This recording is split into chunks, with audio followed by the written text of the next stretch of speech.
Okay, here we go.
Time to hit the road.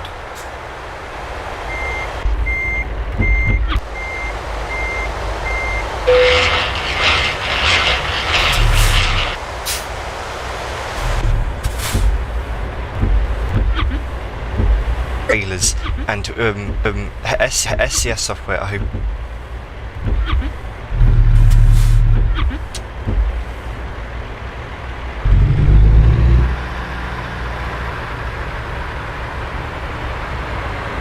Simulator Radio. Number 22.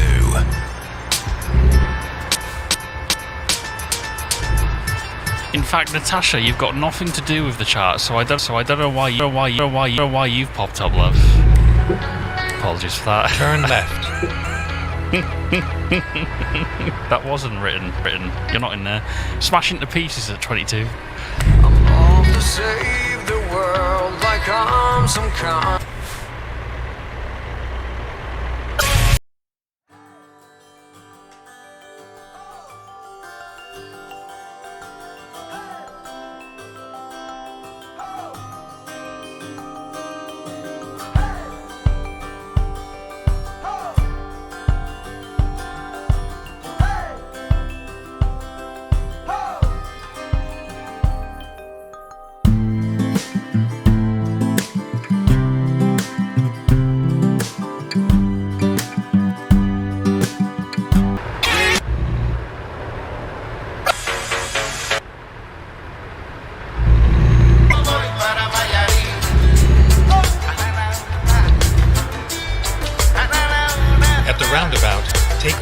Exit.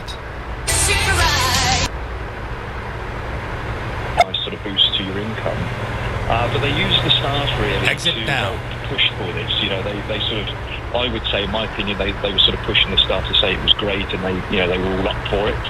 But when the change came into the law, quite soon after that, they then changed our employment contracts to 5/7 contracts, which meant that we had to work any 5 days out of 7, and of course then all the overtime went. So I think, I mean, there's certainly a demand for it in the public, I would say, but I think it's, what does it mean to the workers, and what's the impact to the workers going to be? That's where my mind would be at. And it was an education for me as a young man into how these things work, Do you think it was the right thing to make changes back in the... Well, they first began in 1986, then qualified in 1994, or not? What do you think? I think the change was right, David. I think society changed. Like I say, every Sunday was really, really busy. And, everyone wanted to, in summer, buy their furniture,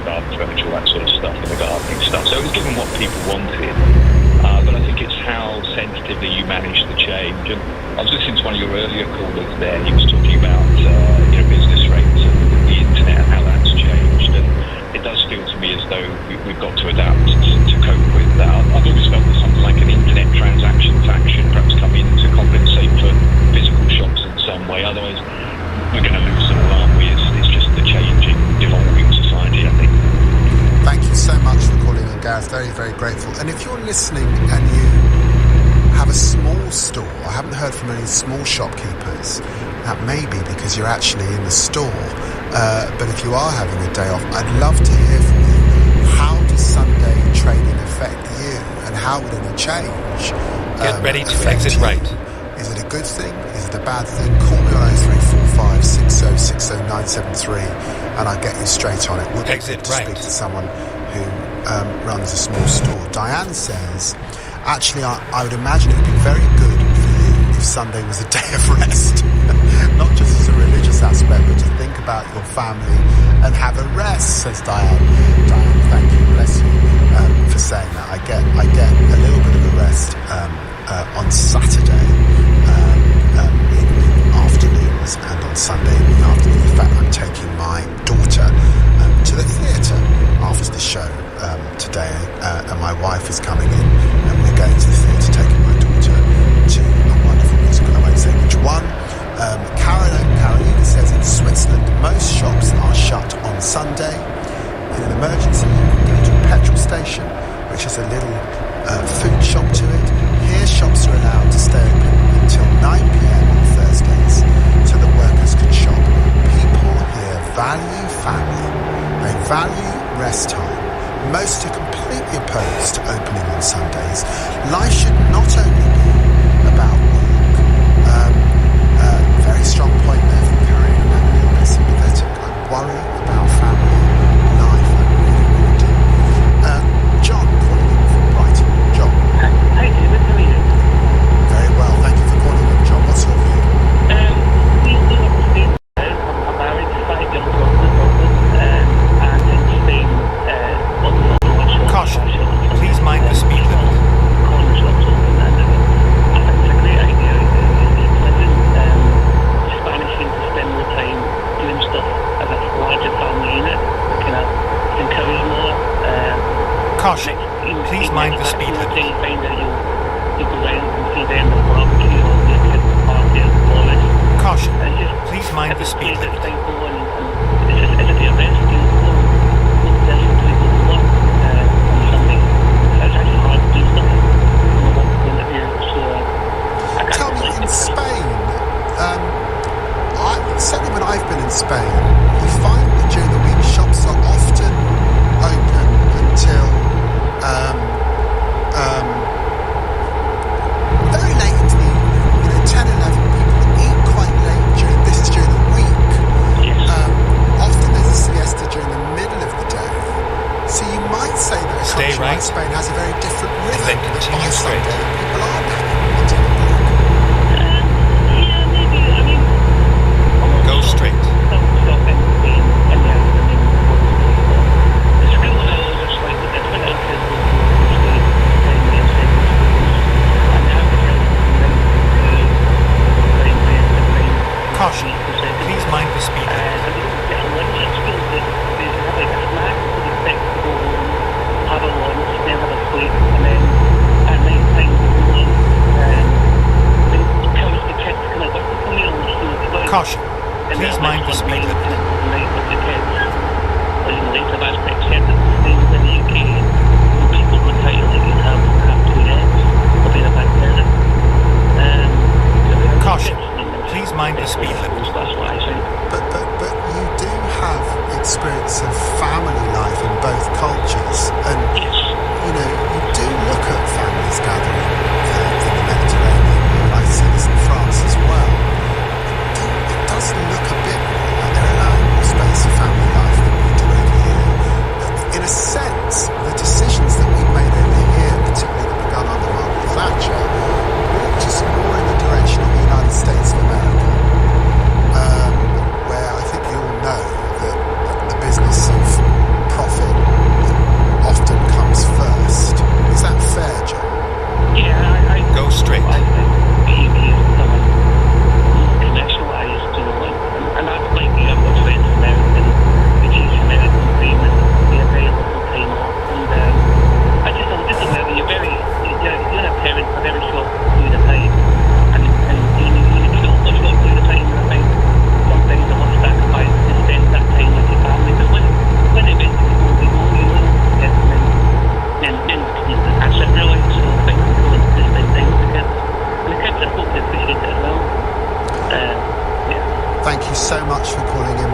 Caution. Mary, Please in mind the speed Hammersmith. limit. Mary, what's your view?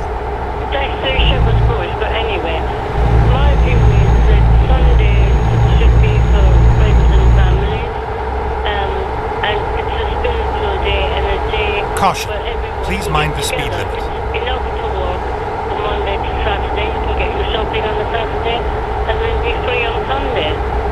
And do you say that for religious reasons? Well, yes, I was brought up as a Roman Catholic, but even apart Caution. from that, I Please think mind the speed limit. everybody would benefit from having one day in the whole week where you rest and just do what you need to do. Mary, you've heard the arguments for people wanting to be free to shop when they want to shop, Yes, I know. and the economy needing, frankly, shops to be open, but you're not persuaded. No, I think they can shop Monday to Saturday. I mean, there's evening shopping. The supermarkets are open till about 11 at night. You know, you can shop in the evening, you can shop on Saturday, and Sunday you can just rest. Mary, do you regret us going backwards?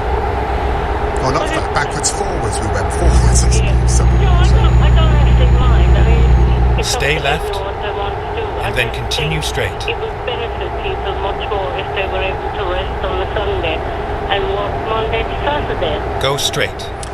Mary, thank you so much for calling in. Do you agree with Mary? Are you a shopkeeper, a small shopkeeper particularly? Have you got to? Should we continue to close our shops early on a Sunday? Are you a small business owner? How do the current Sunday trading rules affect your business? And if you do choose to open on Sunday, why? Are you a worker who benefits from having Sunday evenings off, or would you prefer to have Go the straight. full day at work? Call me on 0345 6060 973. The time now is 12:44. Coming up at 1 on LBC, Sangeeta Maestra. Angela Rayner's tax affairs row is reignited in the Mail on Sunday. Do you think working class politicians get a harder time than posh ones? Sangeeta Maestra on LBC. Never mind. I'll find a new route. EDF, we're busy helping Britain achieve net zero. As CEO of EDF Renewables UK and Ireland, Mathieu New explains. We've been investing in clean energy in Britain for over 15 years, and now we have ambition to generate 10 gigawatts of renewable energy by 2035. Homegrown renewables will be essential in securing the country's energy independence, and we're committed to working closely with local communities where our projects are based to create a strong green economy. EDF, helping Britain achieve net zero. Hey, Harry. Hello, mate. Got any tips for the football? Your best bet is to head to Bet Victor. But a little tip from me, see how the players get off the bus. What's that? Well, if they've got their headphones on and that look on their face, it means they're up. Go straight. But if they're in their casuals and one of those designer man bag, handbag, boot bag things, jog on. What they keep in there anyway? A packed lunch? Lunch? Got fire mash today. Gotta go, pal. Listen to Harry and make your best bet on the football at BetVictor. 18 plus, be careful, Get in early and save more in the Furniture Village sale with huge savings on many sofas, beds and dining sets. Caution. It's the Please last mind few the speed days limit. of early bird offers at Furniture Village, a world-class family business. School reunion. What am I doing getting these people together after all these years? The last time we shared a room, there was leg warmers and bra skirts involved. Well, we can't help the uncertainty around getting old friends together. When it comes to bringing your old pensions together, we Stay can left. transfer all your old pensions into one place. To combine, go to standardlife.co.uk. Transferring pensions won't be right for everyone. Money invested is at risk. Provided by Phoenix Life Limited, trading as Standard Life. For full details, visit standardlife.co.uk. Today, virtual reality training platforms like Resil help both professional and amateur athletes practice while recovering from injury. Exit right. Training in the metaverse allows injured athletes to continue to work on their focus and reaction times so they can keep their skills sharp and return to their sport with confidence. Meta and the metaverse Turn are right. having impact today. Want to work in the media? Kickstart your career with Global Academy. Apply now to be a 10 or 12 at this unique media school. Search Global Academy. Play set for life and you could.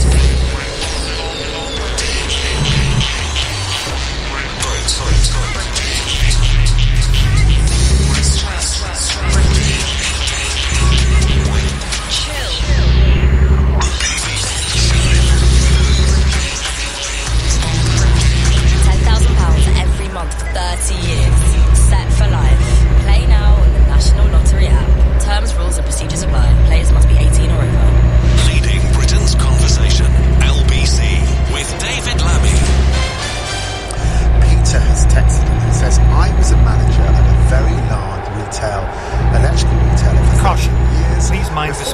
trading, I had a life with my family. After the law changed, my family life was destroyed. Days off in the week didn't benefit my children as they were in school. A lot of shops are open Monday to Saturday from 7 in the morning until 10 a.m. at night. Some are open 24 hours. If you can't do your shopping between these days and hours, then you're kidding yourselves. If you have children, do them a favour and spend Sunday with them and not in the shops. Thank you, Peter, because I'm about to take my daughter to the theatre, even though here I am working on a Sunday morning. And Barbara says, in my younger days, shops were closed on Sunday, Wednesday afternoon, and always after 5:30. It was assumed that all workers had a wife at home to do their shopping during the day. Working women need shops to be open at convenient hours. Barbara, that is a very, very good text. Are there other women out there who feel that there's something in this that's a little bit old-fashioned in the way women were expected to do the shopping, stay at home? The world has changed. Call me on 0345 6060 973. Barry calling in from Coventry. Barry, what's your view? Yeah, hi David.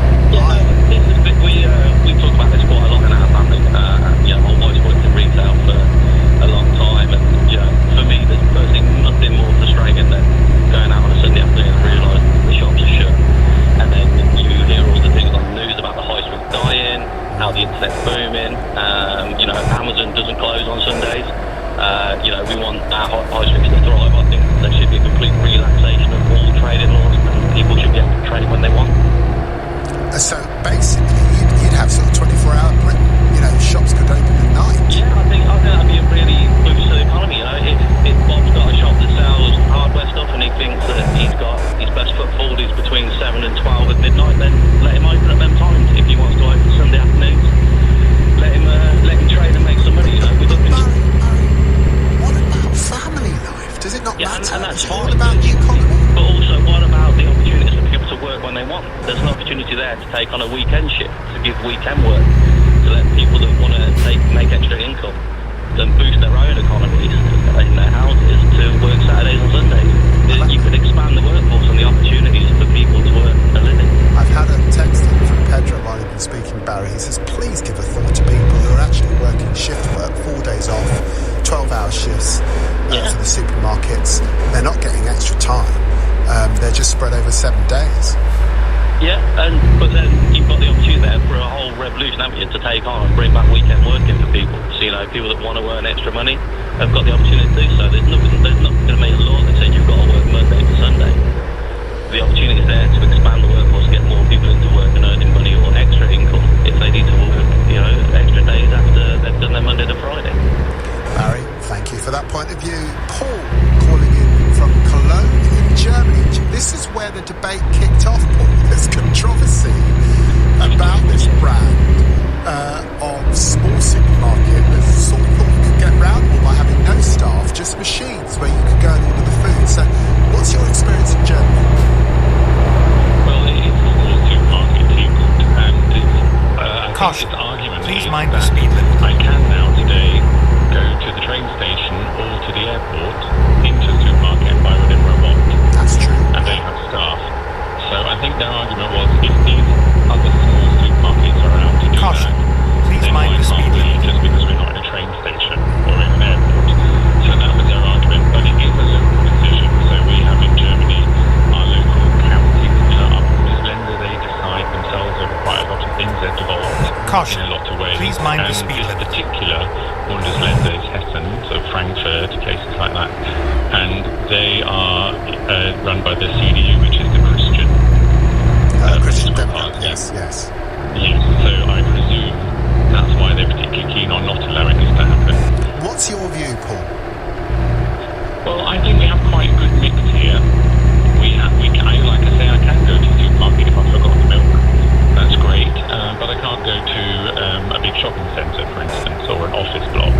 That's not possible, and I think that's a really good mix, because I think listening to your callers talking about Caution. Spain and Please places mind like the that, speed limit. we don't have the weather.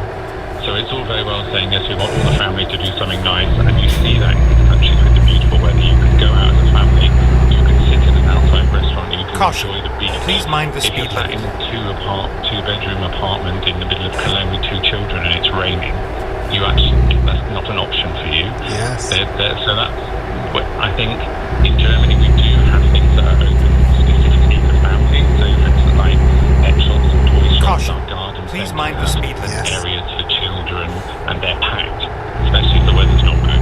Caution. Because people need Please to do mind the something speed with their limit. children on the weekend that doesn't involve necessarily an expensive zoo or a trampoline park or something like that.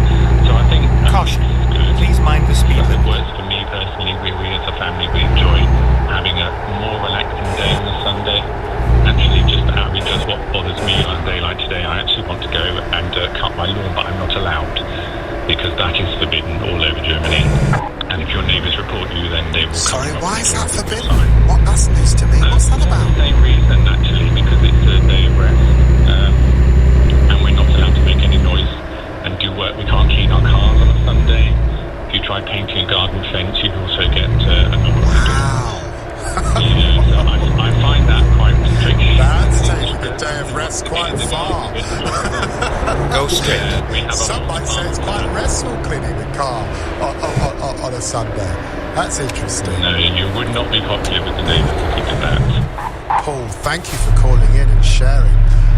Tom in Hertfordshire says the working day in the week is too long. I'm usually out 12 hours a day, 5 days a week. Children activities at the weekend, etc. The shops will also be too busy if the majority of the population did their shopping only on a Saturday. Jenny calling in from Perth in Scotland. Jenny. Good morning, David. How are you? I'm very well, thank you for calling in, Jenny. What's your view? Well, just because the shops are open doesn't mean you have to go.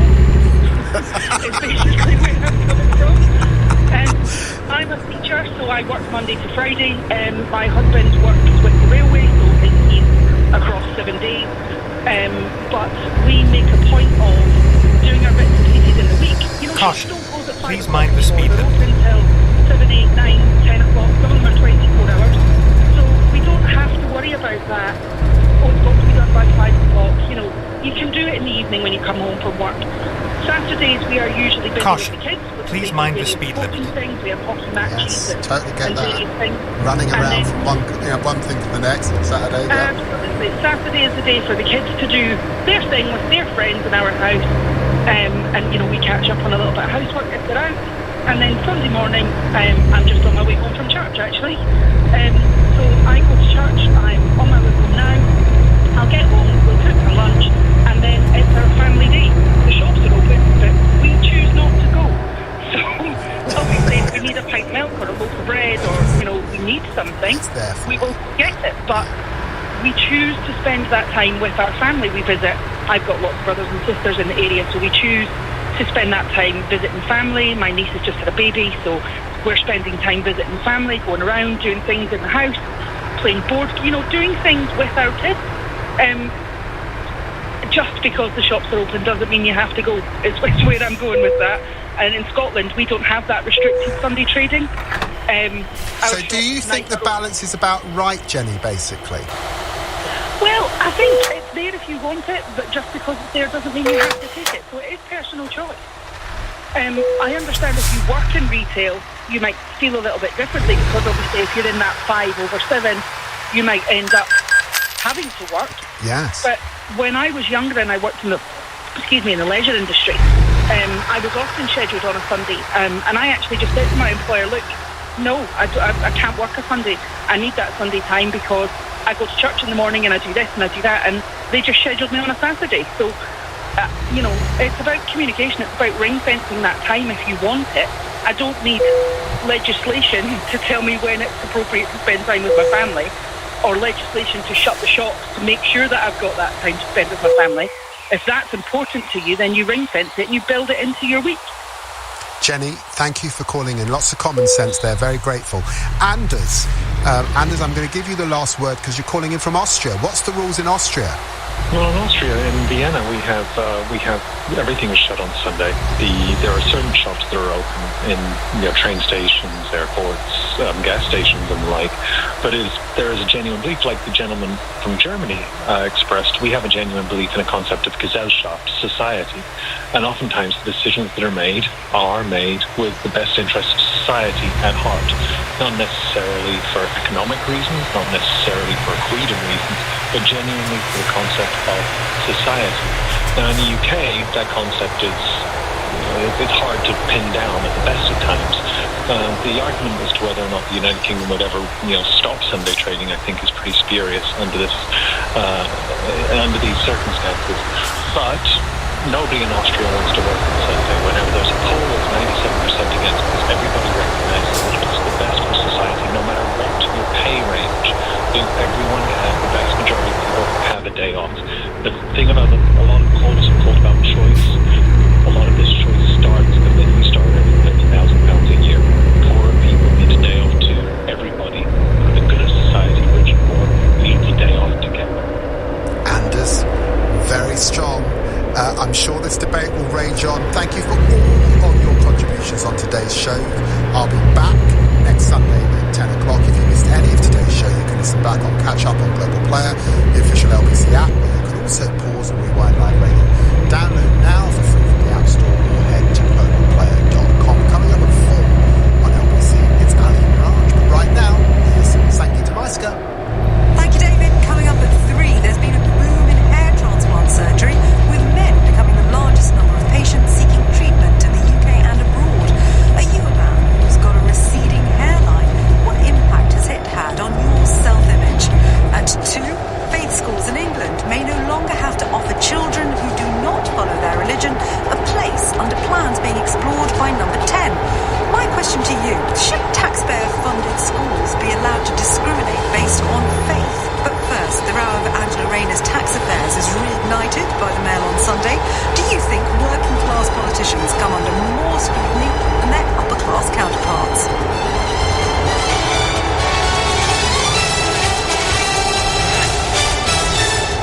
On your radio, on Global Player, and Play LBC. Leading Britain's conversation. This is LBC.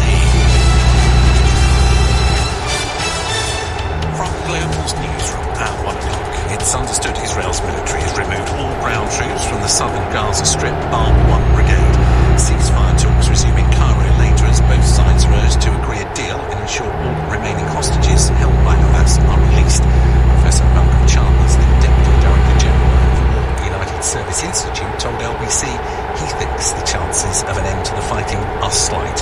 Israel has not yet achieved the objective it set itself at the beginning, which was to destroy Hamas as an effective force, and it appears determined to continue this fight, no matter the consequences, until it achieves that objective.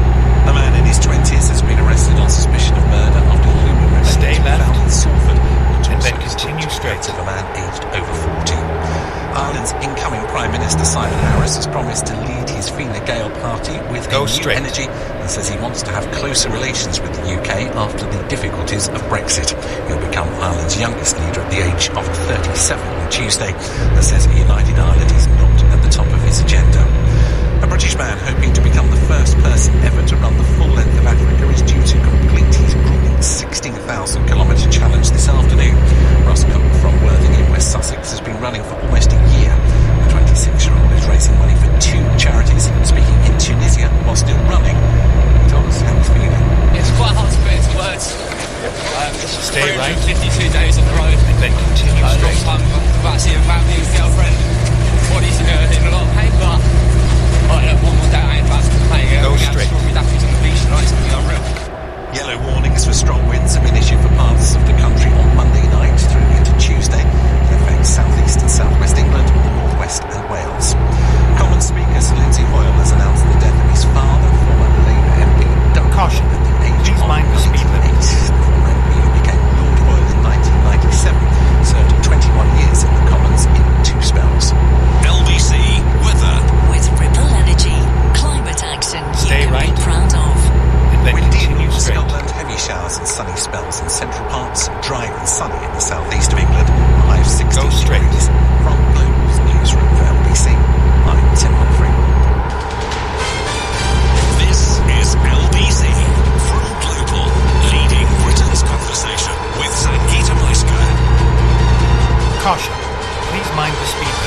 then Lots to continue talk about straight. today. Coming up at 3, there's a boom in hair transplant surgery within the UK. Go straight. And men from this country travelling abroad to have them. Are you a man who has a receding hairline?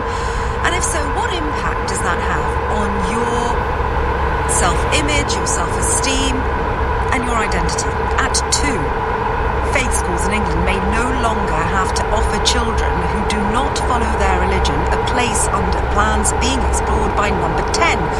My question to you at 2. Stay should right.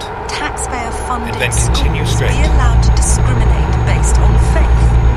But first, the row over Angela Rayner's tax Go affairs straight. is reignited today by the Mail on Sunday. And I want to explore this question. Do you think working-class politicians come under disproportionate or harsher scrutiny than their upper-class counterparts? 0345 6060973. The lines are open now. Don't wait, or you can text 84850. It's quite a complicated row, this one, so I'm going to try and boil it down and hope I get it right. It appears to be this.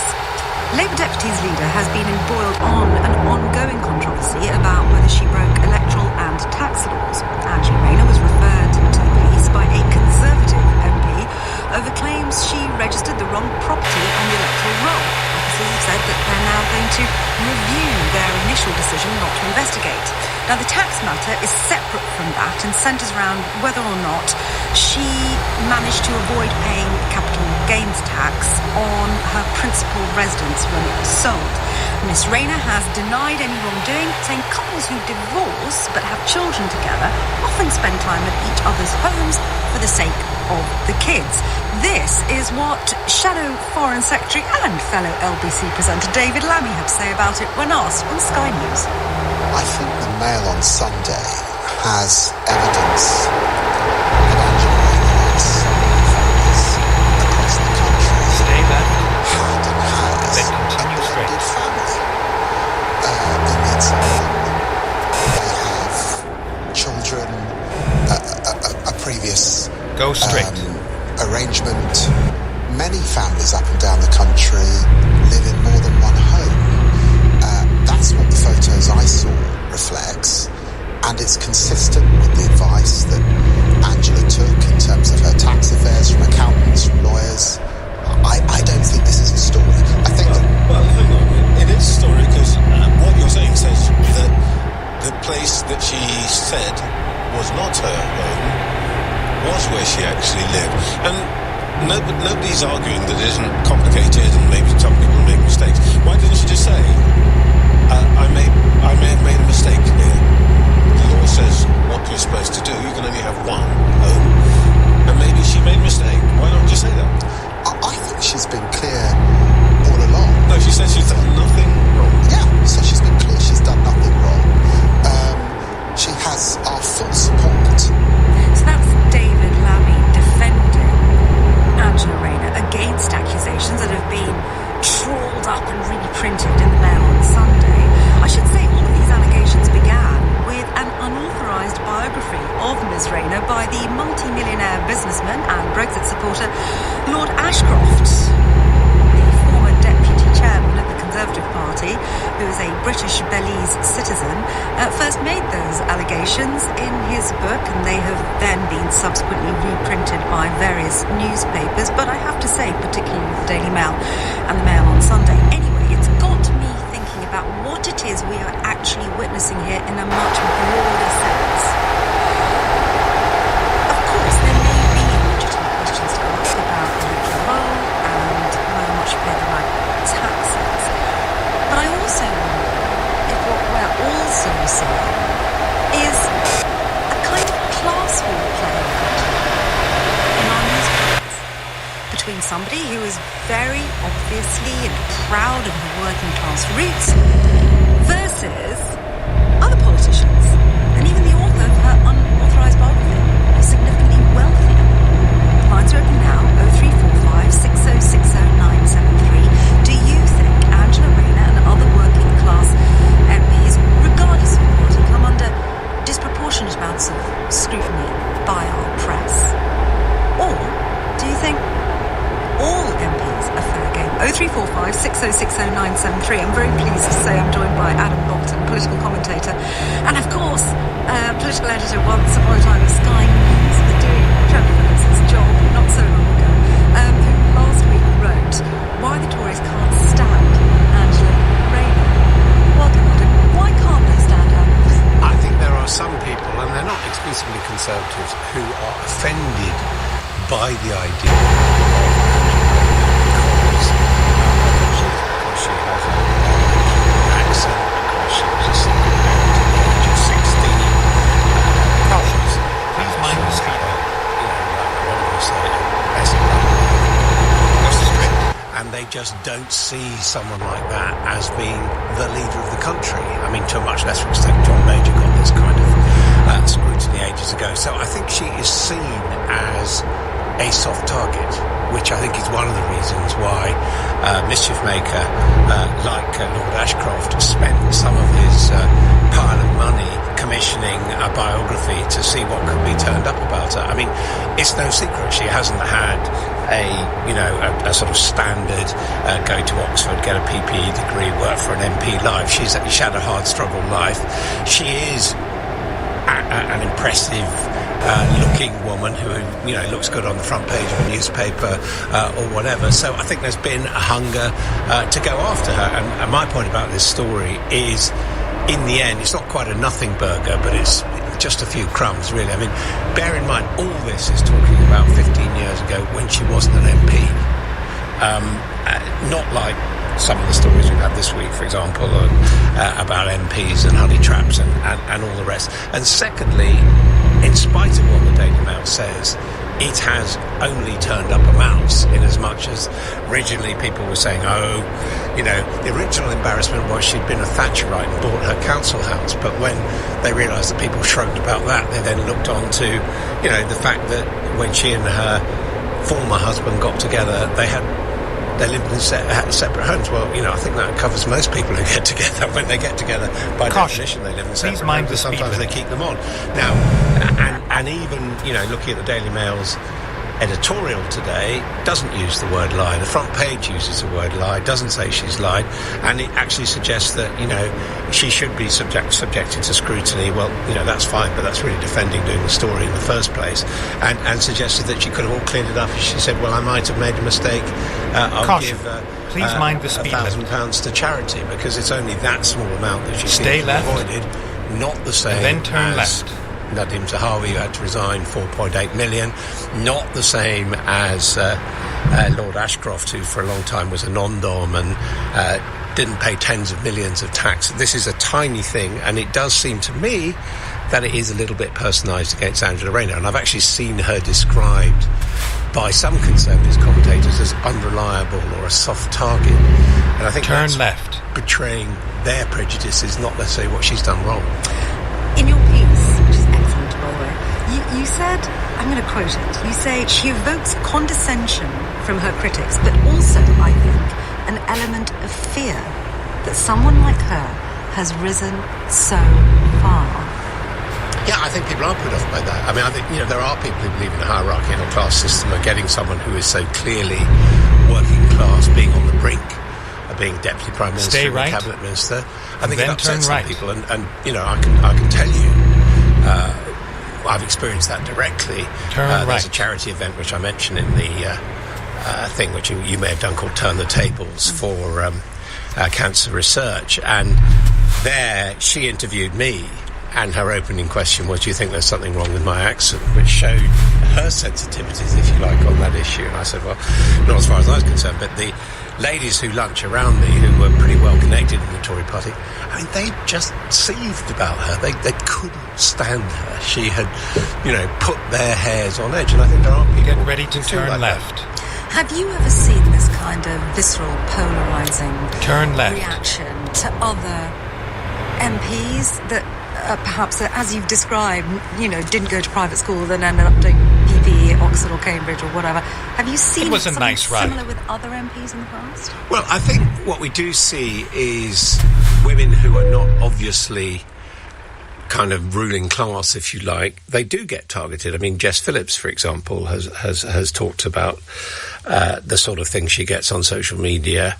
And, you know, if you look back, certainly I think most people say that John Prescott, you know, had a chip on his shoulder to a certain extent, even although he'd been a successful trade unionist before he became an MP, and felt that he was being looked down on, and felt that he had to explain why he wasn't articulate or got his words muddled, you know, when he spoke sometimes. So I think there is a bit of class prejudice, and conversely, I think there is a little bit of forelock tugging, frankly, towards people like Lord Cameron and Boris Johnson and Jacob Rees-Mogg, who have this kind of to the manner born style, which I think, you know, perhaps has given them an easier ride than they might have deserved. Well, you mentioned people not liking Angela Rayner's slightly complicated family life. I mean, it didn't stop Boris Johnson. Well, no, but on the other hand, it didn't arouse comment in the way that this has aroused scrutiny. Right. I mean, you know, no one I know has looked into, you know, the intricacies of the various homes which Boris Johnson has lived in and been locked out of, you know, so... How much of a political problem do you think it will be in an election year for the Labour Party if certain newspapers keep banging on about this particular row in relation to Angela Rayner? Well, it really comes down to how influential and how important you think those newspapers are.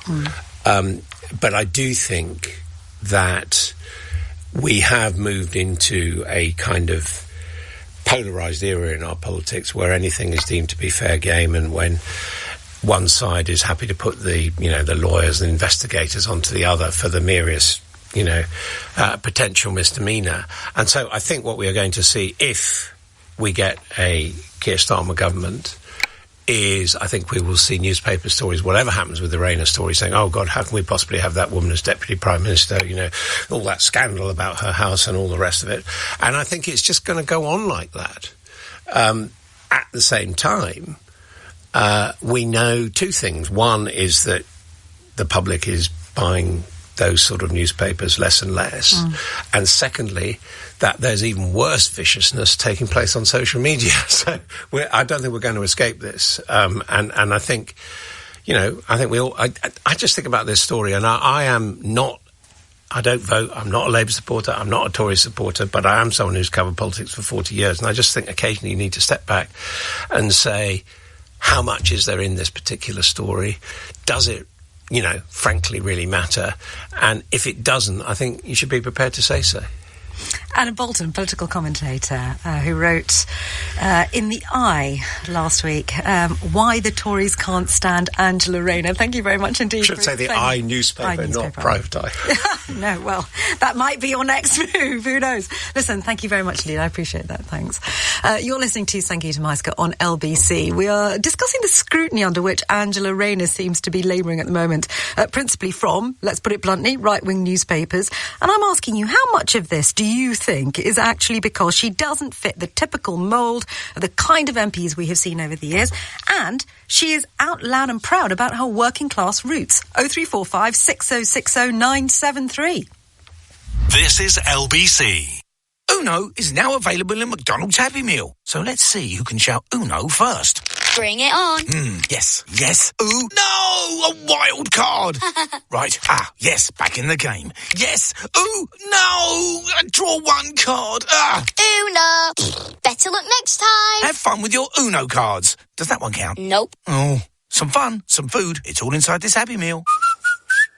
Until 7th of May from 11am. Includes one pre-selected book or toy. Uno range comprises toys only, while stocks last. Co-op members can now save more on brands they love, like Warburton's Bread, Cadbury's Dairy Milk, Doritos and Pampers Dry Pants, as well as Co-op Everyday Essentials. Sign up and save more at your local Co-op. Selected products subject to availability. Member prices valid in store only. £1 joining fee. See co-op.co.uk/member prices. Co-op Group food stores only. Excludes independent societies. Shimmy your savings into a Wealthify stocks and shares ISA.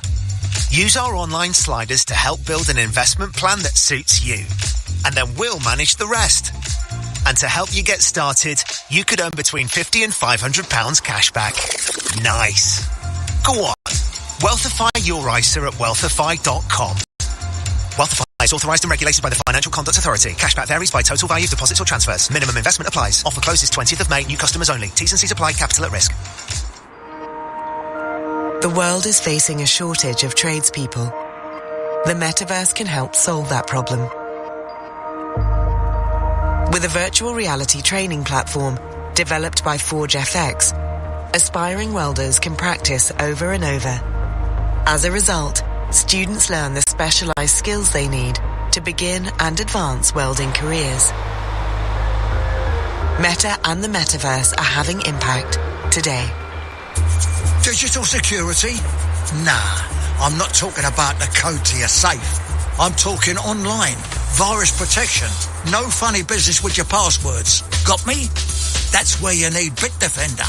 Complete security for your digital life. Trusted by the experts. Used by the pros. Bitdefender, a global leader in cybersecurity. Trusted always. Stop mucking about. Head to bitdefender.co.uk now. Here we go again. Running a small business, I should be used to early mornings. Gotta stay ahead of the competition. After all, the early bird catches the sun loungers by the pool. With an American Express business card, spend securely and earn points on business transactions to put towards your dream holiday. Right by the bar as well. The card is for business. The points are for pleasure. Search Amex Business Card. Terms and annual fees apply. 18 plus, subject to status. Sangeeta Maiska on LBC.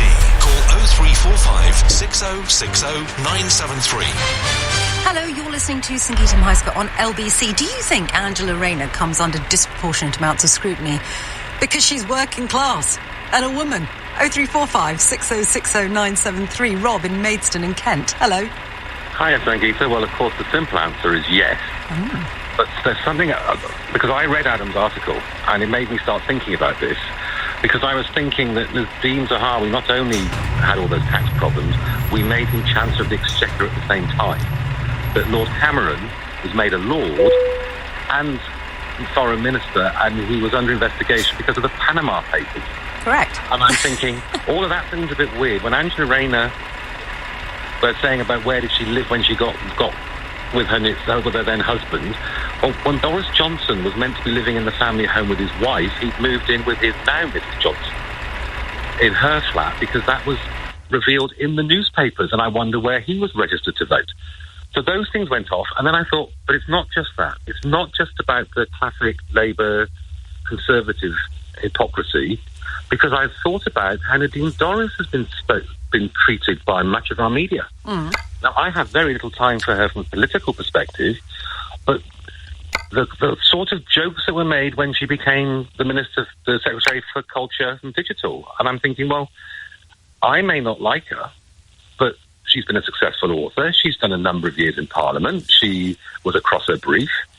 Why was the fact that her type of literature wasn't highbrow enough, and the fact that she was from Manchester, an issue for her getting that role? So I think we do have quite a serious class problem in how we report on our politicians.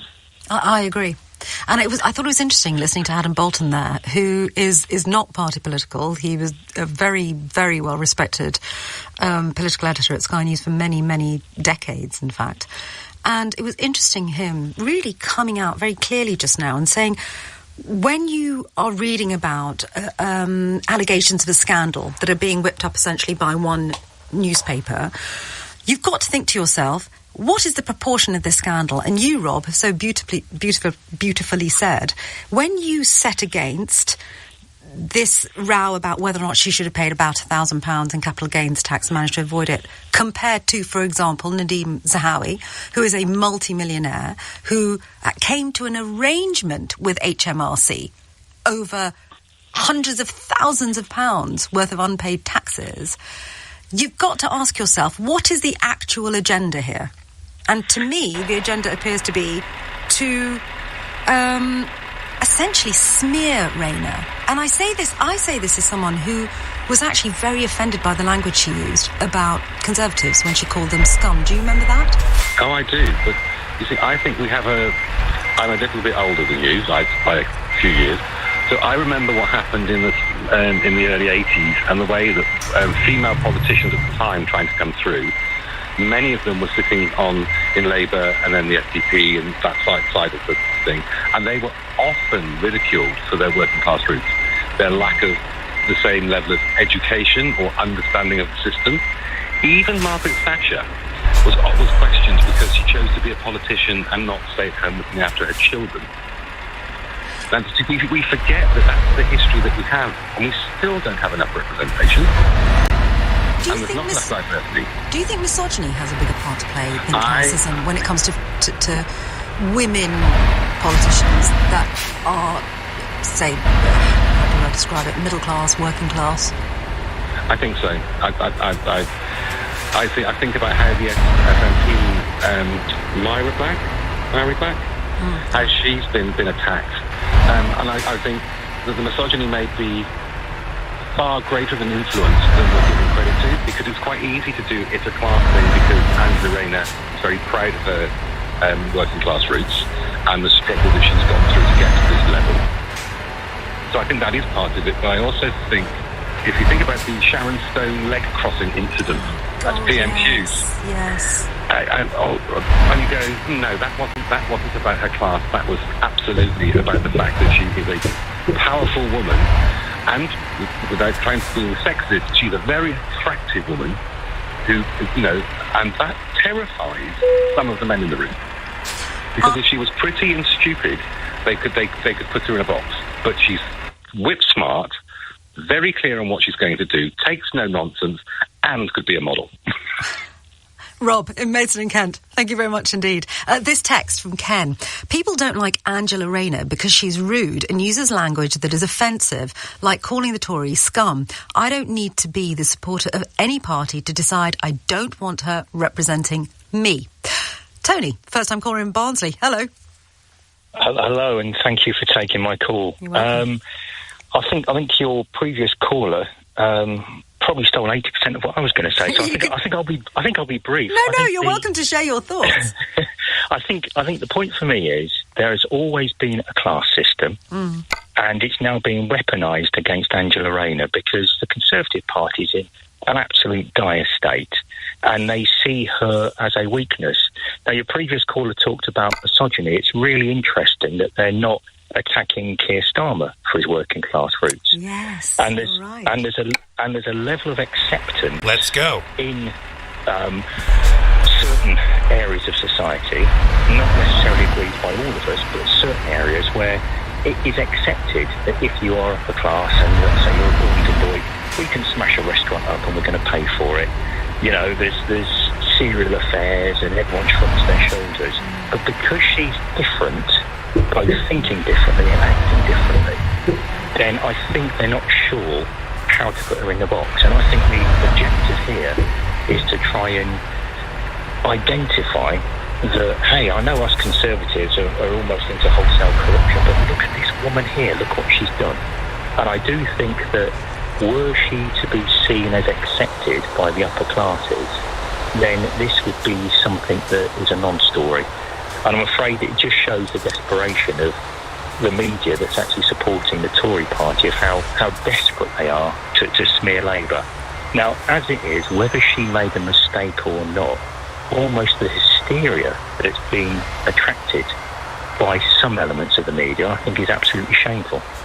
I'm going to be honest with you. I think the fact that Lord Ashcroft has written this unauthorised biography of her, this seems to be the key bit of dirt that he claims he's dug up about her, is a bit of a hypocrisy, I think, since he was a non-dom for time many, to get many the job years. done. So if the accusation is avoiding taxes, I'm going to leave it there because he's a very rich man, but I'm just going to say I think that there may be a level of hypocrisy there. But I'm really glad you raised this question of Keir Starmer, because this is a very interesting one, right? Keir Starmer, clearly son of a nurse and a toolmaker, obviously working class roots. He is somebody who has risen through the ranks, who, from what I can tell, his own hard work is given a knighthood, as other DPPs have been once they had left that post. And you've reached a very interesting point in the conversation. I wonder if he had what is considered, and I say this because I don't think it's true, considered a so-called working class accent. Yes. I wonder whether that would be a point of attack for him. And I think the answer, personally, is yes, it would be. Yeah, I think you're right. I mean, the only other thing, which some readers may find contentious, but I think that this class system extends to the police as well, because they made a decision based on the facts or non-facts, the opinion in Ashcroft's book, that there was no crime to investigate. Unless there's been further evidence that's been brought to light, it's interesting that there's now a review, whichever way they want to play it, a review or investigation. Again, when you look at the approach to those in senior establishment positions, you don't see the same level of zeal.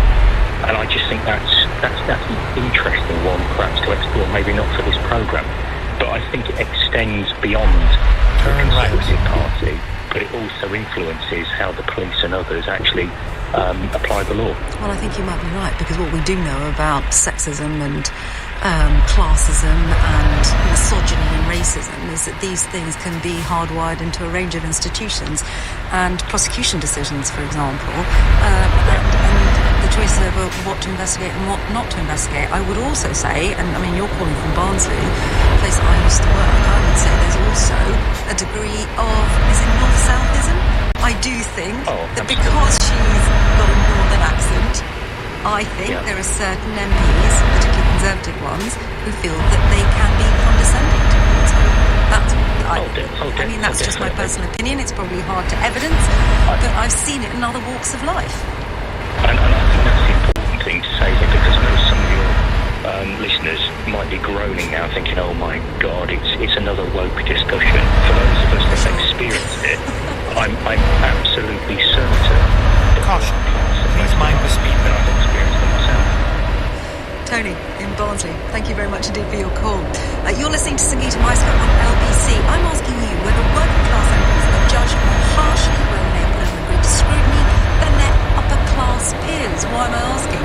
Because the Mail on Sunday is yet again regurgitating a claim made in an unauthorised biography of Angela Rayner. I'm not saying there aren't questions to answer, but the way in which they're going after her, isn't that Stay to left, some extent driven by the fact then turn that she's left. more than working class in a woman?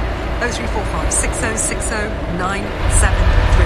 Turn left. I'm Sangeeta Meister. This is LBC. Let's catch up with the news headlines with Tim Humphrey. The Prime Minister says the UK is shocked by the bloodshed 6 months on from the start of the Israel-Hamas war. Rishi Sunak says the country stands by Israel's right to defend itself. The conflict must end ahead of ceasefire talks in Cairo today. A man in his 20s has been arrested on suspicion of murder as police continue to try to identify human remains found in Salford. A torso, thought to be that of a man aged more than 40, was discovered wrapped in plastic in Dale last Thursday. And then And a continue straight. 26-year-old from West Sussex who calls himself the hardest geezer has almost finished running the entire length of Africa. Go straight. Began his journey on the continent nearly a year ago. LBC weather, windy and in Scotland, heavy showers and sunny spells in central parts, dry and sunny in the southeast, a high of 16 degrees. LBC. Investing with AJ Bell feels so good, you'll just want to ring that bell anywhere, anytime. In the office, in the pub, on the bus, on a ship, on a train, in the rain, in the gym, in a library, at a wedding, at a librarian's wedding. You can even ring it in space. Under the water. In a sauna! Or just a good old-fashioned cowbell. Yes, that's the sweet sound of investing with AJ Bell. AJ Bell, feel good investing. The value of investments can go down. You need protection? Take my number, son. Things get a bit lively. I can have 10 fellas down to your gap pronto. And these boys don't muck about. You need digital life protection? Well, that's a different story. And you need Bitdefender. Complete security for your digital life. Trusted by the experts, used by the pros. Bitdefender, a global leader in cybersecurity. Trusted, always. Head to bitdefender.co.uk now. I will not ask you again. Our generation's risk of illnesses, like measles and whooping cough, is rising. If we're not vaccinated, we're not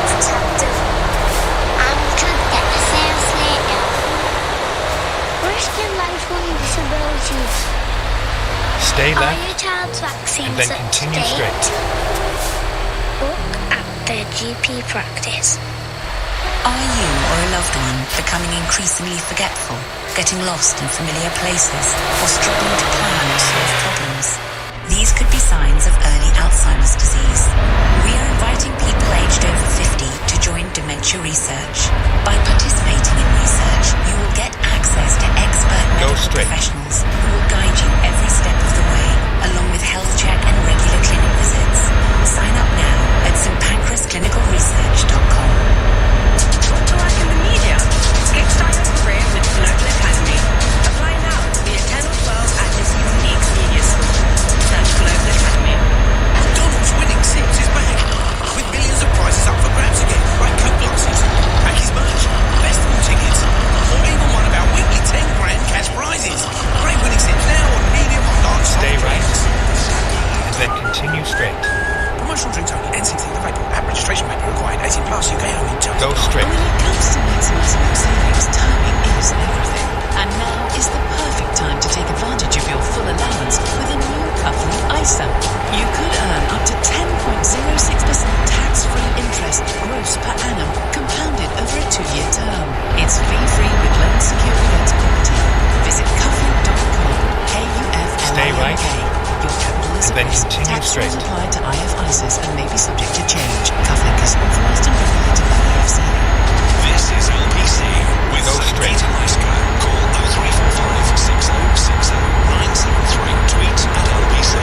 Text 84850. Hello, you're listening to Sangeeta Lyska on LBC. I'm asking about Angela Rayner and working class MPs. Do they get disproportionate amounts of support from our right-wing press? I think the answer is yes. But what I'm more interested in is why. What is it? What is it? We just had Adam Bolton from Sky News. Do you remember the editor? He was there for 40 years. Knows a heck of a lot about political scandals. And he's saying, look, the thing that the Daily Mail and the Mail on Sunday are trumping up is essentially a tiny, he described it, a mouse of a story. But she's a threat. And often working class MPs who are able to embrace that about themselves are a threat, particularly when we live in a polarised environment where being a working class person can appeal to that red wall. So, what do you make of Angela Rayner? Do you think she gets disproportionate and unfair amounts of scrutiny? Or do you think she's done that to herself? 0345 6060 973. The lines are open now.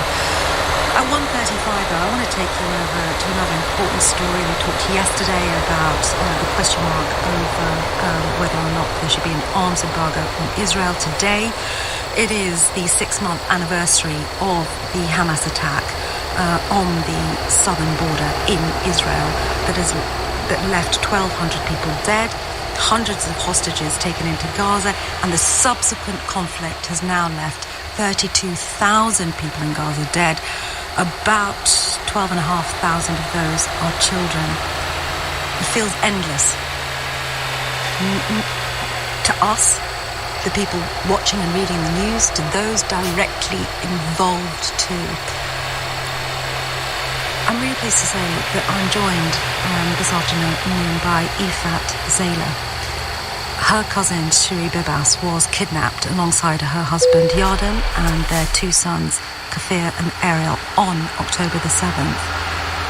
I remember this particular family really, really well, and it's because there was incredibly upsetting footage of Shiri being taken by armed gunmen with her 2 children in her arms. You'll remember them. They had that beautiful, bright red hair. And I just remember watching it thinking, they're babies. For God's sake, they're babies. Now, since they were taken on October 7th, Hamas had claimed that Shiri, Ariel and Kafir had been killed in an Israeli airstrike. The IDF, in response, said that there's no evidence and that can't be verified. Shiri's husband, Yardan, did appear in a video that was released by the hostage takers, but nothing more has been heard of him since. Yifat, thank you for joining me. It must be very difficult, actually, every time you do these interviews, hearing these details over and over again. What does it feel like? It's reliving October 7th daily. It's very vivid for me. Day and night, I think, I work, I talk, I travel the world, I tell our story. I'm exhausted, I'm heartbroken. I feel that no one is talking about the hostages anymore. I'm afraid for their lives. Let's talk about, if we can, finding new routes. Who would now be one, is now one, and Aaron, who will now be 4. Can you describe to me the happiness of the family? A young family, 2 healthy young children. Just describe what the family was like for us. Well, she's my youngest cousin. We are only 4. I have a younger brother and Shiri has an older sister, and we were very close. We are. Sorry, let me speak about her in present tense, and we are very close, and Shiri and her sister lived their entire life in the kibbutz, which is a closed community in the southern of Israel, close to the border with Gaza. My mother and her father are brother and sister, and they came to Israel in the 70s from Argentina, so our family is Argentinians. We are very colorful and very happy and loud family. We love music and we love getting together on holidays. I live in the center of Israel near Tel Aviv, and for me the kibbutz represents vacations and holidays and freedom. It's like a green island in the desert. It's a beautiful place, and my aunt and uncle raised 2 beautiful girls to believe in peace and to believe that one day things can be better and a solution can be found. And my aunt and uncle were brutally murdered on the 7th. Shiri's parents, they were burnt alive basically in their home, the kibbutz. Shiri was an amazing mother. She is an amazing mother. She was a kindergarten teacher. She loves children, and becoming a mom was her biggest dream. And those 2 little redhead boys really were the life of the party. Ariel is a boy that you can't miss in a group of children. He's very energetic. He loves to climb. He loves tractors. He adores Batman. He has like millions of dolls of him, and Phil was such a joyful... Caution. Please mind the speed limit. It's really hard to talk about a 9-month-old. We still need to have a lot of memories from him. He didn't...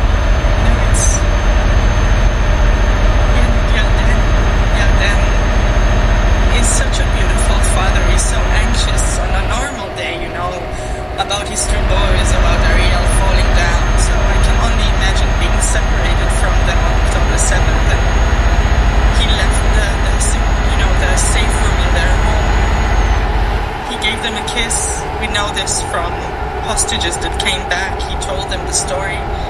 He gave them a kiss, and he went outside to protect them with his own body, protecting the love of his life and his 2 young children, knowing that he's leaving them behind and might be, losing his own to protect them.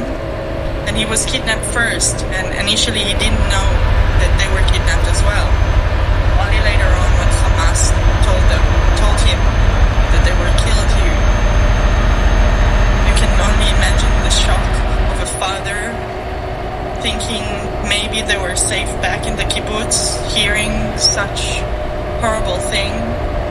And it's all part of this huge psychological war that we are under, and not knowing for 6 months, nothing, no sign, no video, no photo.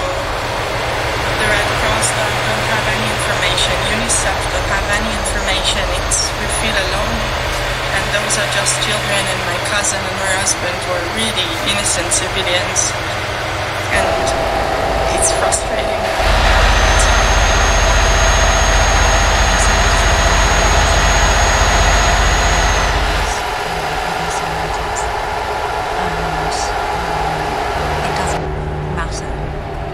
Circumstances their loved ones went missing. It is the not knowing often that causes deep and psychological trauma to those left behind. Exactly. The not knowing is a nightmare. It's a nightmare. Hearing the evidence of the women who came back about the molestations, I'm thinking about, she's my cousin, and she's like my baby sister, and I'm scared. I'm scared that what Hamas said might be true. I'm scared, and I really hope that I'll get the chance to hold them in my arms again soon, and we can leave this all behind and try to make our lives here again and forget the trauma and heal the trauma and mourn my aunt and uncle that Caution. we didn't Please get mind the the chance speed even limit. to think about it and to really we're so invested in bringing them freedom and real back.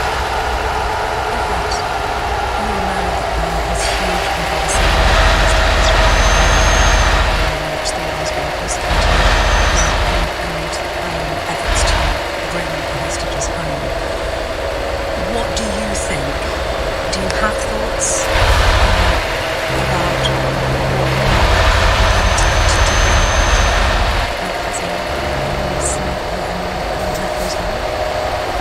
I'll take advantage of your question and say firstly that my family, so most of the people from the kibbutzim that were killed and taken are left-wing Israelis that believed in peace and worked for peace for years, and my family as well. And I'm a mother, I'm a woman, I'm a family member of hostages, and I have great grief of seeing children suffer or die, no matter if there is Israeli or Palestinians. This must be said because we hear a lot of different voices and thinking that there's joy of what's happening on the other side. I think Hamas needs to be recognized worldwide as a terror organization. I think Hamas is causing a lot of pain also for the Palestinians. Go straight. And I think things can be better if terror doesn't control the strip. And I think it's really a moral responsibility to know that kidnapping children, women, men, unarmed is a crime against humanity, and now they are being traded. They have a price for them. They were taken initially to be traded off later. This is crazy. Negotiating freedom, and war is a horrible thing, and I wouldn't want it to continue. But I think it cannot be Israel-Palestine anymore. I really do think Stay that right, and then continue straight. Arena and the entire, I know it sounds crazy, but Go straight. I think a lot of hard questions should be asked, and we can't do this alone. Us, and I'm saying us as human beings and people that live in Israel or Palestine. We need someone to intervene. And I don't remember a situation where a terror organization kidnaps and then gets the chance to negotiate the price for the hostages, and those are prisoners with blood on their hands that they want. It's crazy. The future of my family, the future of those children. There are a lot of moral questions, but I can't grasp it. I really can't. And stay left. Well, I say, and then continue straight. I want peace and I want quiet to the area. And I know that this area, this Middle East, can be beautiful. Go straight. A beautiful place of all three religions. Ifat, of course, every single part of this conversation and conflict over the years, over the many, many years that Stolen Places has been poured over and argued over. There will be people that will be listening saying, well, there are also children in Israeli prisons, and these conversations have been reignited. The feelings now are so deep-rooted of fear and anger and grief on both sides. You said there that the people living in those kibbutzes, many of them had been believers in building bridges. So I suppose my final question to you is, we haven't had many conversations in this country about a two-state solution. Do you think that there is any chance that might happen after the gravity and the depth and the hurt caused over the last 6 months? I won't lie that something broke inside of me on October 7th. Something in my very core that believed in a two-state solution, because I fear my life. I have this thing, fear that someone will walk in my house and will take me and my children.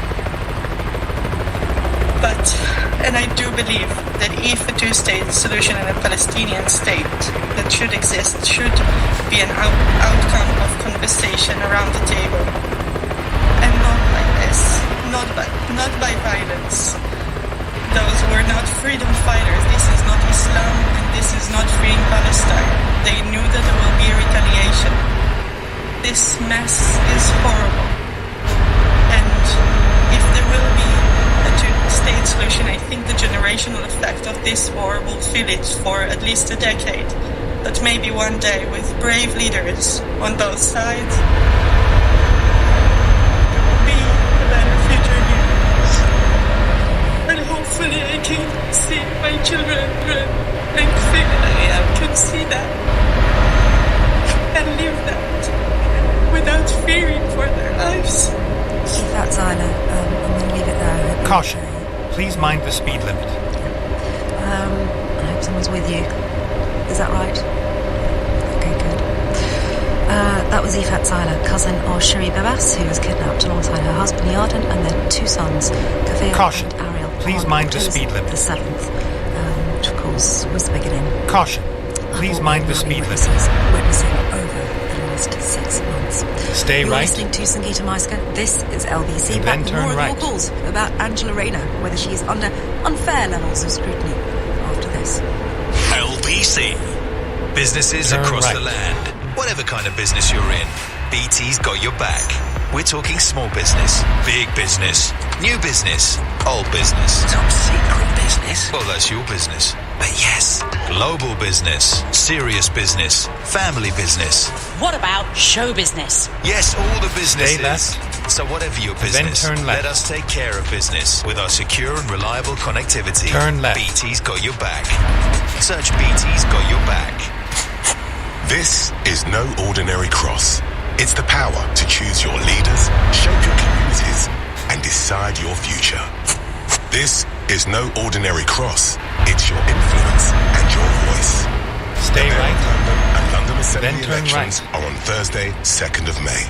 Pencil in the date, Turn bring right. your photo ID, and make your mark. The power is in your hand. Find out more at londonelects.org.uk. This is where it Co-op ends. members can now save more on brands they love, like Warburton's Bread, Cadbury's Dairy Milk, Doritos and Pampers Dry Pants, as well as Co-op Everyday Essentials. Sign up and save more at your local Co-op. Selected products subject to availability. Member prices valid in store only. £1 joining fee. See co-op.co.uk/member prices. Co-op group food stores only. Excludes independent societies.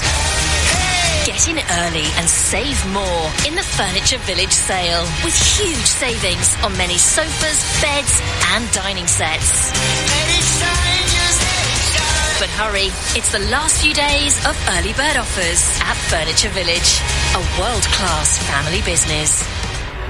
No crowds, no noise, no stress. Just time. Time to make memories.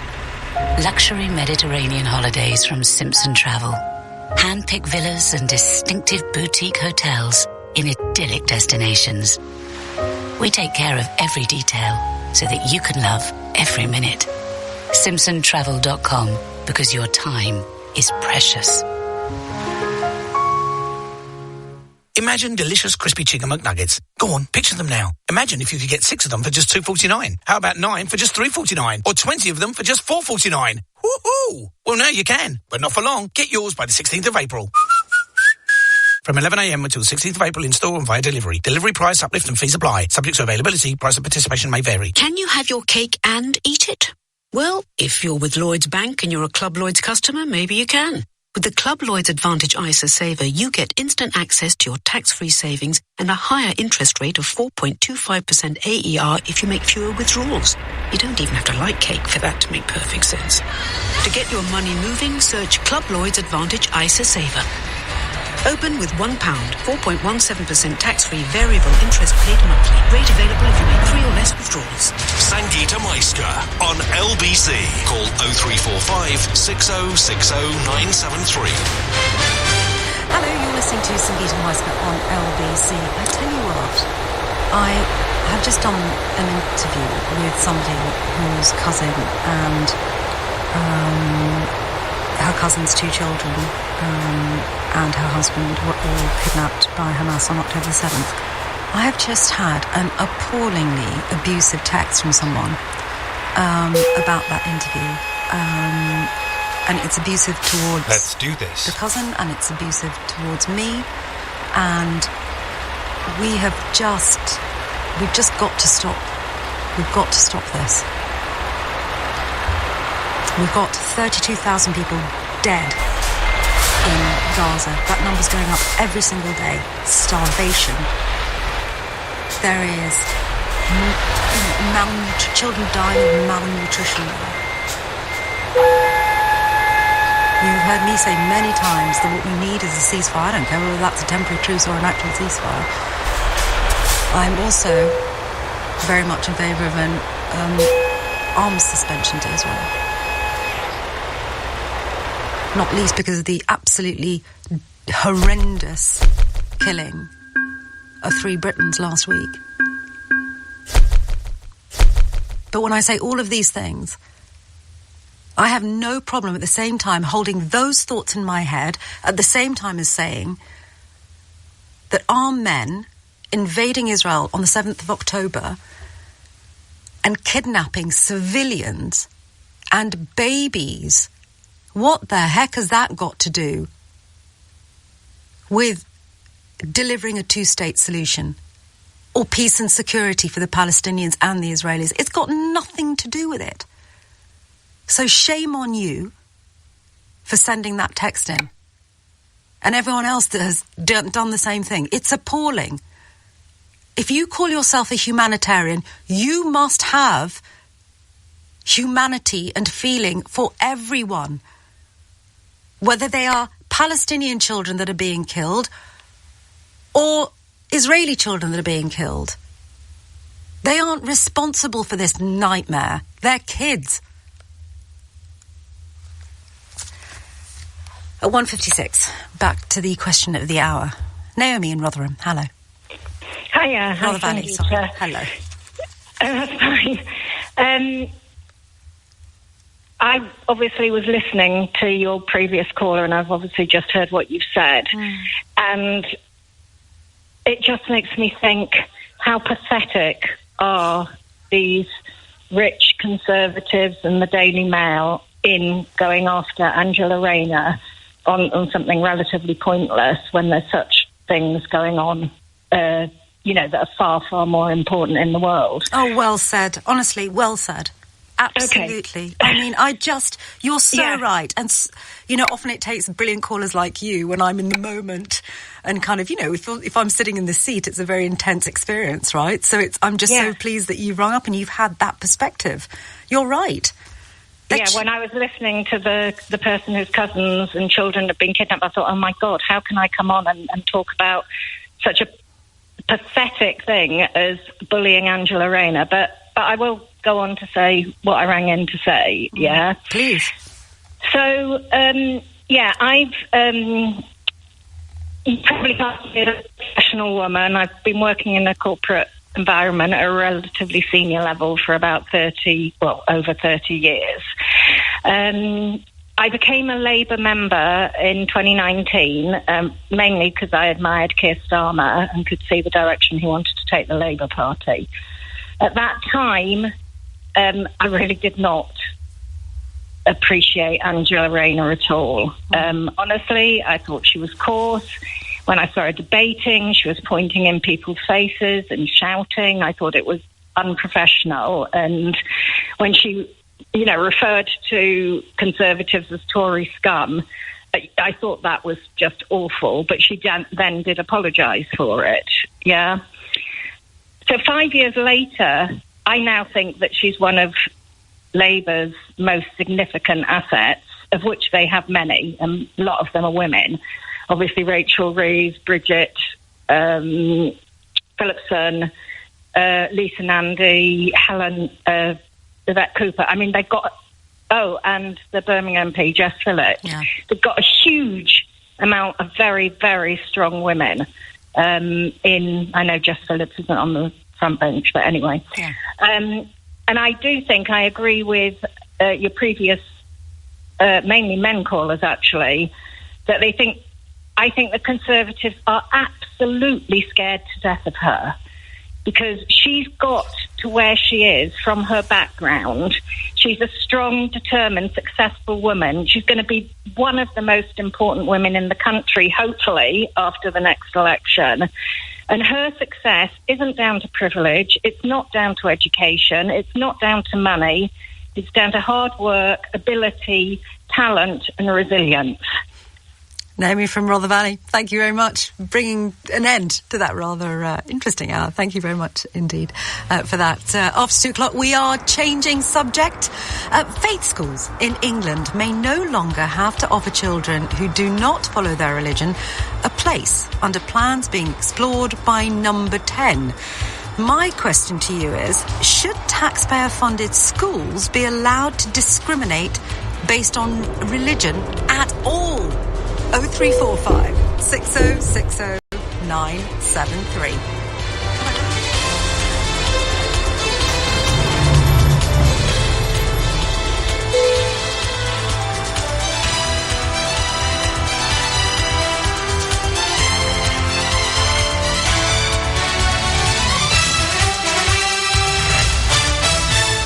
On your radio, on Global Player, and Play LBC. Leading Britain's conversation. This is LBC. From Global's newsroom at 2 o'clock, the Israeli military says it's withdrawn most of its ground troops from the southern Gaza Strip. It comes on the 6-month anniversary of the Hamas attacks as talks resume in Egypt today to try again to secure a ceasefire and the release of Israeli hostages. Ifat Zayla is the cousin of Shiri Bibas, who was kidnapped alongside her husband and their 2 sons on October the 7th. She told LBC the wait is unbearable. Ariel is a boy that you can't miss in a group of children. Very energetic. He loves to climb. He loves tractors. He adores Batman. He has millions of dolls of him. And Kfir was such a joyful... it's really hard to talk about a 9-month-old. Yeah. A man and a woman have been arrested after human remains were found in a park in the London borough of Croydon. They're being held on suspicion of murder following the discovery in Rowdown Fields in New Addington on Tuesday. 3 people have been arrested after a man was stabbed to death in West London. Police were called to reports of a disturbance in West Ealing last night. The man, believed to be in his 30s, died at the scene in the area of Uxbridge Road and Singapore Road. The Mail on Sunday has published what it claims is proof of a different story to the one Angela Rayner's presented about her tax affairs. The dispute is about whether a Stockport home she sold in 2015 was her principal property, meaning she didn't have to pay tax on any gains. But the paper reports old tweets show her calling her husband's house home. Political commentator Adam Bolton told LBC he thinks Ms Rayner gets excess scrutiny simply because of who she is. Because she has a Mancunian accent, because she was a single parent at the age of 16, because she's had like a lot of us, a messy private life involving divorces, and they just don't see someone like that as being the leader of the country. 42 flood warnings are in place across Scotland as Storm Kathleen continues to batter the northwest of the country. Winds of 73 miles per hour have been recorded. LBC Weather. With Ripple Energy, part-owner wind farm for a greener way to power your home. Windy in northern Scotland, heavy showers and sunny spells in central parts, dry and sunny in the southeast of England, a high of 16 degrees. From Global's newsroom for LBC, I'm Tim Humphrey. This is LBC from Global, leading Britain's conversation with Sangeeta Maiska.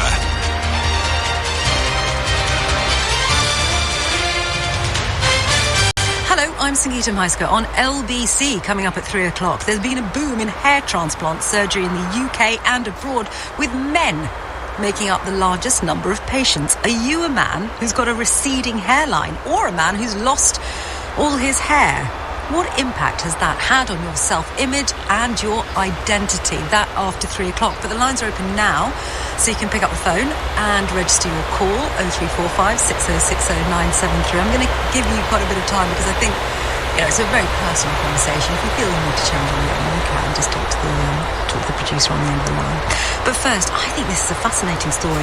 Faith schools in England may no longer have to offer children who do not follow their religion a place under plans being explored by Number 10. This leads me to a bigger question that I want to discuss with you. Should taxpayer-funded schools be allowed to discriminate based on religion? Should taxpayer-funded schools be allowed to discriminate based on religion? Lines are open now, 0345 6060 973. Now, look, the story is printed in the Times newspaper and is based on a leak that senior officials in Rishi Sunak is exploring a repeal of the cap on numbers of religious pupils that was implemented by David Cameron's coalition government in 2010. I read that the change would prove popular with many Conservative MPs, but it's likely to meet fierce resistance from secular campaign groups and educationalists. The current Education Secretary, Gillian Keegan, is apparently neck deep in the conversation about this. Now, the cap is known as the 50% rule, and as I say, was introduced in 2010 and required that new free schools and academies of religious character have to advertise at least half of their places openly without any reference to an applicant's faith. It applies only in areas where schools are oversubscribed, and it was intended to stop local children missing out on places at good schools because of their faith or their lack of faith. So that was back in 2010, and what we know now is that there's even bigger pressure on school places, isn't there? Now look, if you're a regular listener to this show, you'll know I am no of selectivity in schooling when it comes to sex, religion, or even academic attainment in the form of an 11 plus or entrance exam. Now, that for me particularly applies when you are talking about taxpayer-funded schools, because there is no selectivity over who has to pay income tax. We all have to pay income tax, quite rightly. So this is a shared pot of money, right? And this is my thinking. Children and young people spend a vast amount of time in academic environments. It becomes not only their environment for learning, but their environment for socializing. It is their community. They learn to make friends and respect other people. They get to mix with people who are not like them. And in life, one thing we know is that we all have to make adjustments in order that we can coexist in a way that creates social cohesion. My state education was not perfect by any means. say I am so grateful that I was educated in a non-selective set of state schools, both at primary level and at comprehensive level. I think that my education gave me things that are not tested by exams. They are skills that allow you to learn how others live, that open your mind, that teach you that humans are humans. I wasn't ever siloed. I'm so lucky, I can't tell you. I think it's a joyous form of sharing experiences.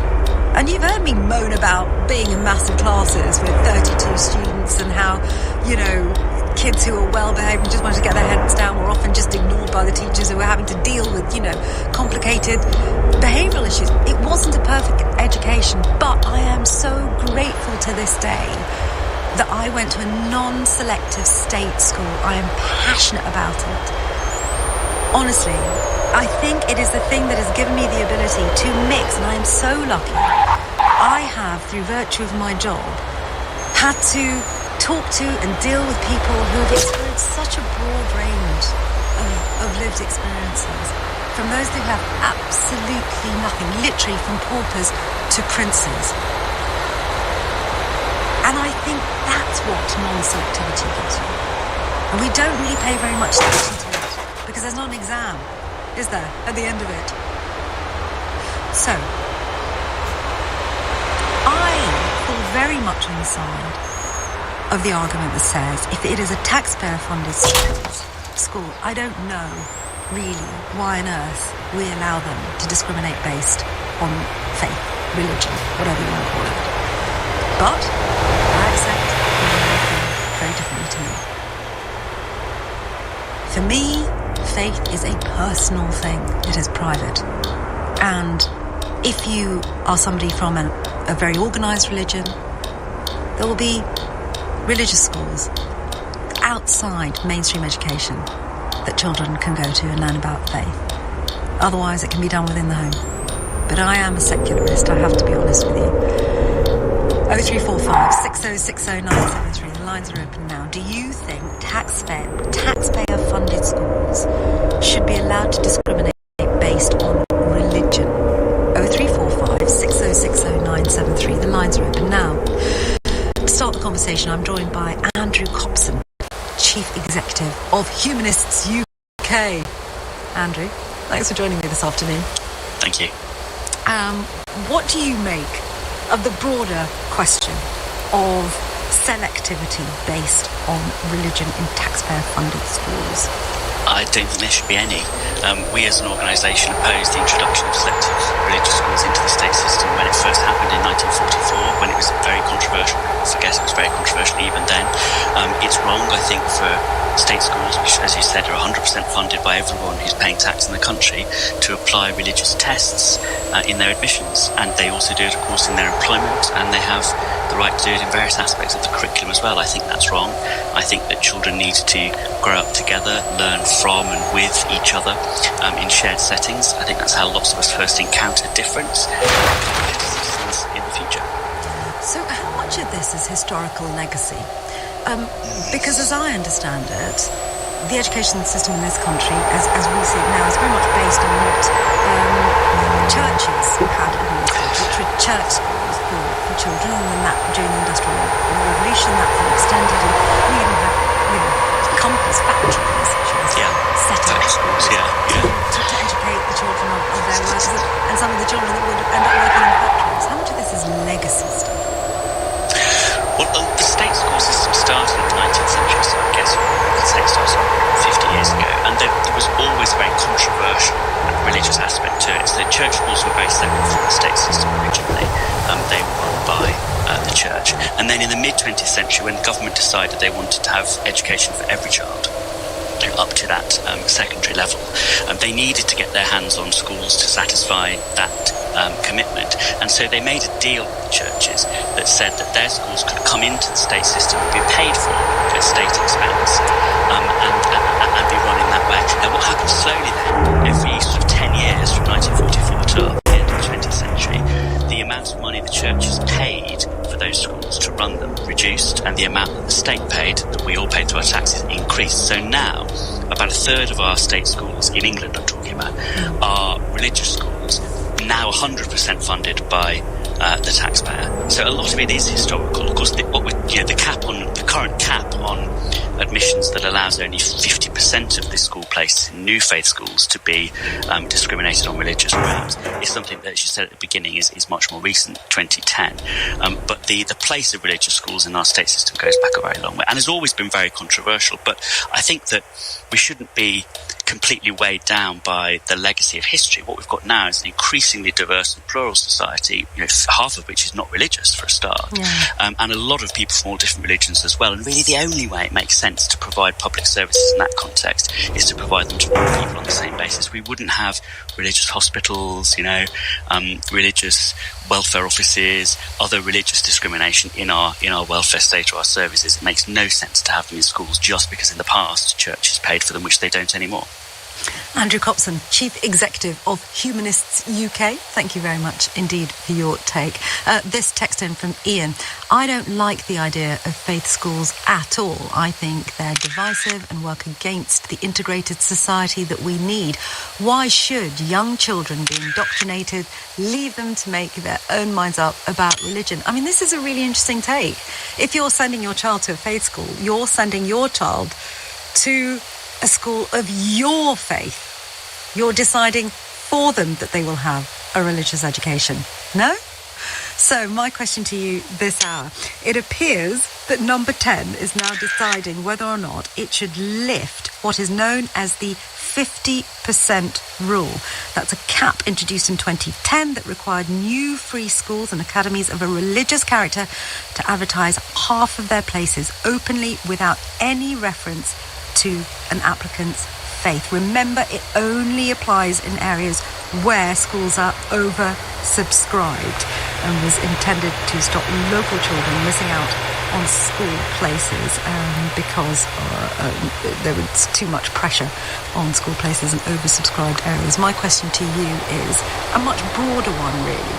Do you think taxpayer-funded schools should be allowed to discriminate based on religion? 0345 6060 973. I'm Sangeeta Maiska. This is LBC. This is LBC. School reunion. What am I doing getting these people together after all these years? The last time we shared a room, there was leg warmers and rah-rah skirts involved. We can't help the uncertainty around getting old friends together. But when it comes to bringing your old pensions together, we can help. Transfer all your old pensions into one place. To combine, go to standardlife.co.uk. Transferring pensions won't be right for everyone. Money invested is at risk. Provided by Phoenix Life Limited, trading as Standard Life. For full details, visit standardlife.co.uk. If loose and missing teeth or dentures affect the foods you can eat and make you feel embarrassed about your smile, speak to us at TDC about how we restore full sets of teeth so you get your smile and your confidence back. To learn more and book your consultation, visit smileinaday.co.uk. We're now part of Bupa. Get in early and save more in the Furniture Village sale with huge savings on many sofas, beds and dining sets. But hurry, it's the last few days of early bird offers at Furniture Village, a world-class family business.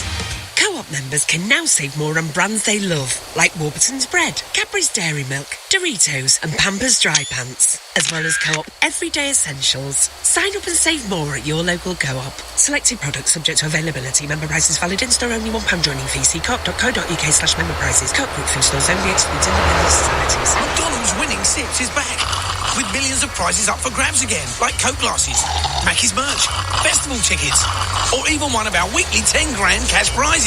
Play winning sips now on medium or large soft drinks. Commercial drinks only. NCT app registration rate required. 18 plus. UK only. Businesses across the land, whatever kind of business you're in, BT's got your back. We're talking small business, big business, new business, old business, top secret business. Well, that's your business. But yes, Global business, serious business, family business. What about show business? Yes, all the businesses. So whatever your business, let us take care of business with our secure and reliable connectivity. BT's got your back. Search BT's got your back. Activate your pension pots and get them working together with Wealthify. Use our online sliders to bring them together and build a pension plan that suits you. And when you do slide your pensions over to Wealthify, you could earn between £50 and £500 cash back. Nice. Go on, Wealthify your pensions at wealthify.com. Wealthify is authorised and regulated by the Financial Conduct Authority. Cashback varies by total value of deposits or transfers. Minimum investment applies. Offer closes 20th of May. New customers only. T's and C's apply. Capital at risk. Sangeeta Maiska on LBC. Call 0345 6060 973. Hello, you're listening to Sangeeta Maiska on LBC. My question to you: should taxpayer-funded schools be allowed to discriminate based on religion? Paul, the first time caller from Bradford. Hello. Hello. Your thoughts? I do think they should be able to discriminate because it's what they do. I think the question is, should taxpayers have to keep paying for the school if the majority doesn't want to? But that's not something that the school can then put in place. That's something that other people have to put in place. I don't think that they should have to allow everyone to come into the school if they don't believe in the faith.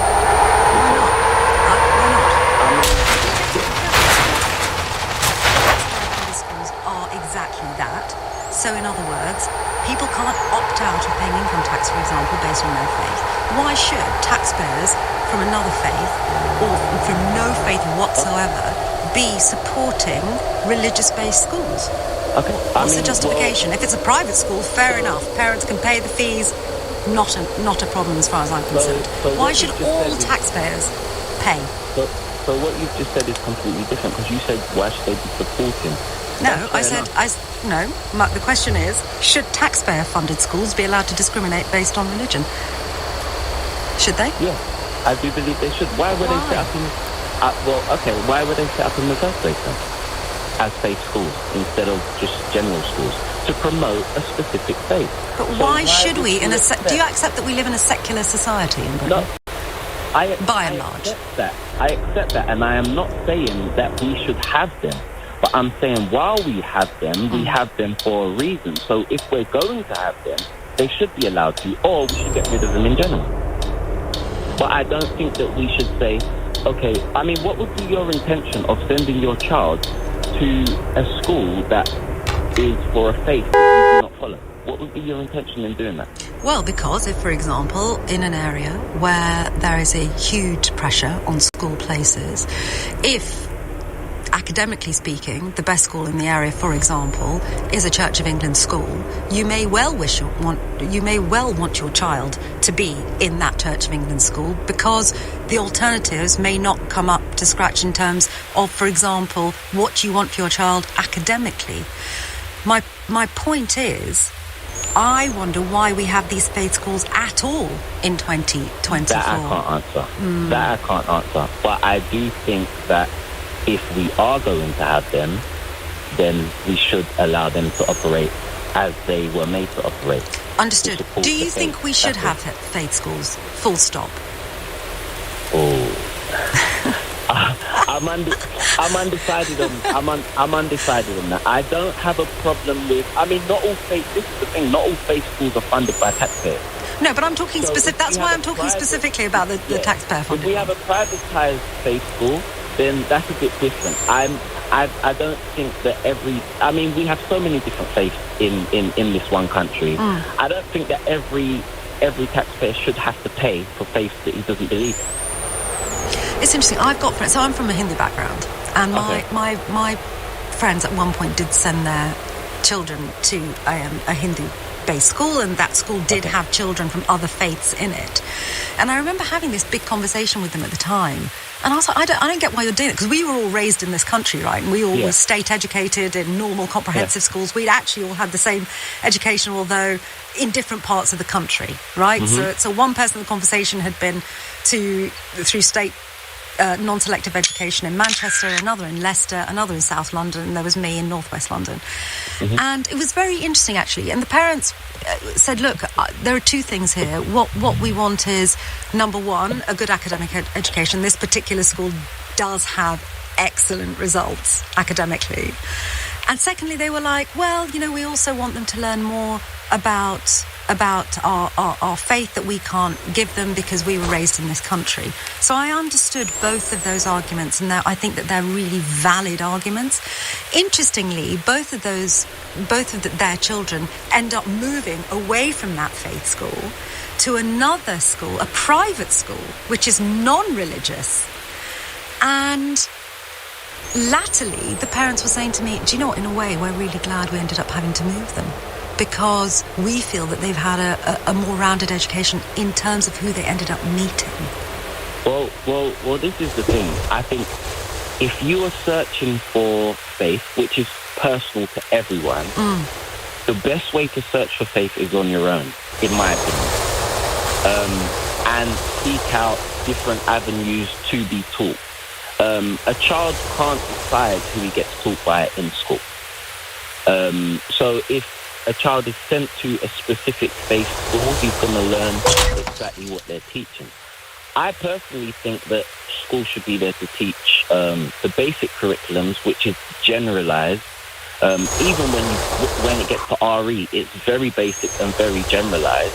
And then if you want to then carry on that study and further your education in any one of those fields, or if you come from a religious background where your family is religious, then that should be looked into as an extracurricular activity within your family circle, within your social circle. But I'm not sure that needs to happen at school, if I'm going to be honest. In my personal opinion, I think you can learn the general basics of everything and mix culturally in school. The school I went to was mixed, and I learned a lot. Not even through lessons, but through interacting with children from different faiths. I learned a lot about their faith, and also learned a lot about the things that I believed in and the things that my family believed in, just through having those conversations and explaining the differences and the similarities. So it sounds like you had a very similar experience to me, actually, and I'm really lucky. I think if it hadn't been for my non-selective education, by the time I was 16, I'd been into a mosque at Eid. I'd been into a synagogue for my history teacher's wedding, which was both these experiences were so formative for me. I'd been into churches. A lot of this was also encouraged by my parents, I might add. And obviously I'd been into Hindu temples. I just feel like I had a really rounded education like you did. And it's informal. And that stuff is very undervalued, Paul. That's what I'd say.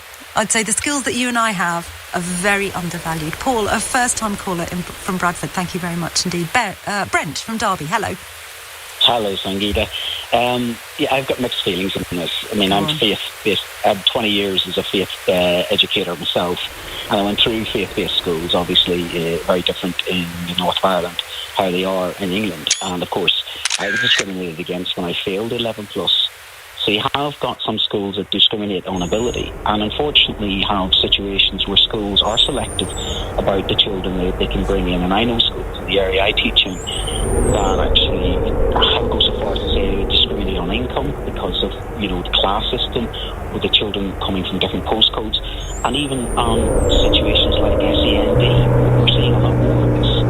But the irony of this is when I started teaching in my current area 20 years ago, there was a situation where we saw people faking birth certificates, getting priests to baptise their children, changing their postcodes to get into faith-based schools. But in the last 20 years, because of cutbacks and because of what's happening in education, the faith-based schools are actually in retreat in a sense. They've become less faith-based because by means of putting more children in schools, they've had to be less selective because of the massive cutbacks that there is in education.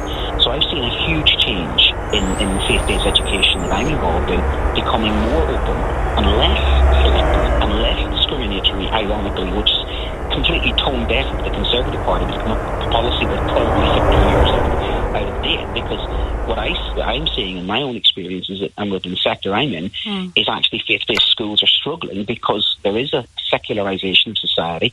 The census is telling us that, especially within Christian schools, and Christian schools have had to adapt by opening themselves up. So if this legislation is what they're thinking of, not only are they desperate for trying to win the next election, I think they're well out of touch with what's actually happening in the faith-based sector. Brent and Darby, thank you. Well, actually, very interesting in this article. I mean, this piece has appeared in the Sunday Times, and what they're saying is that the discussions are underway to decide whether or not it would be a manifesto pledge that this cap is raised so that faith-based schools can limit their students only to those students that are from their faith. Ali in Shadwell, hello.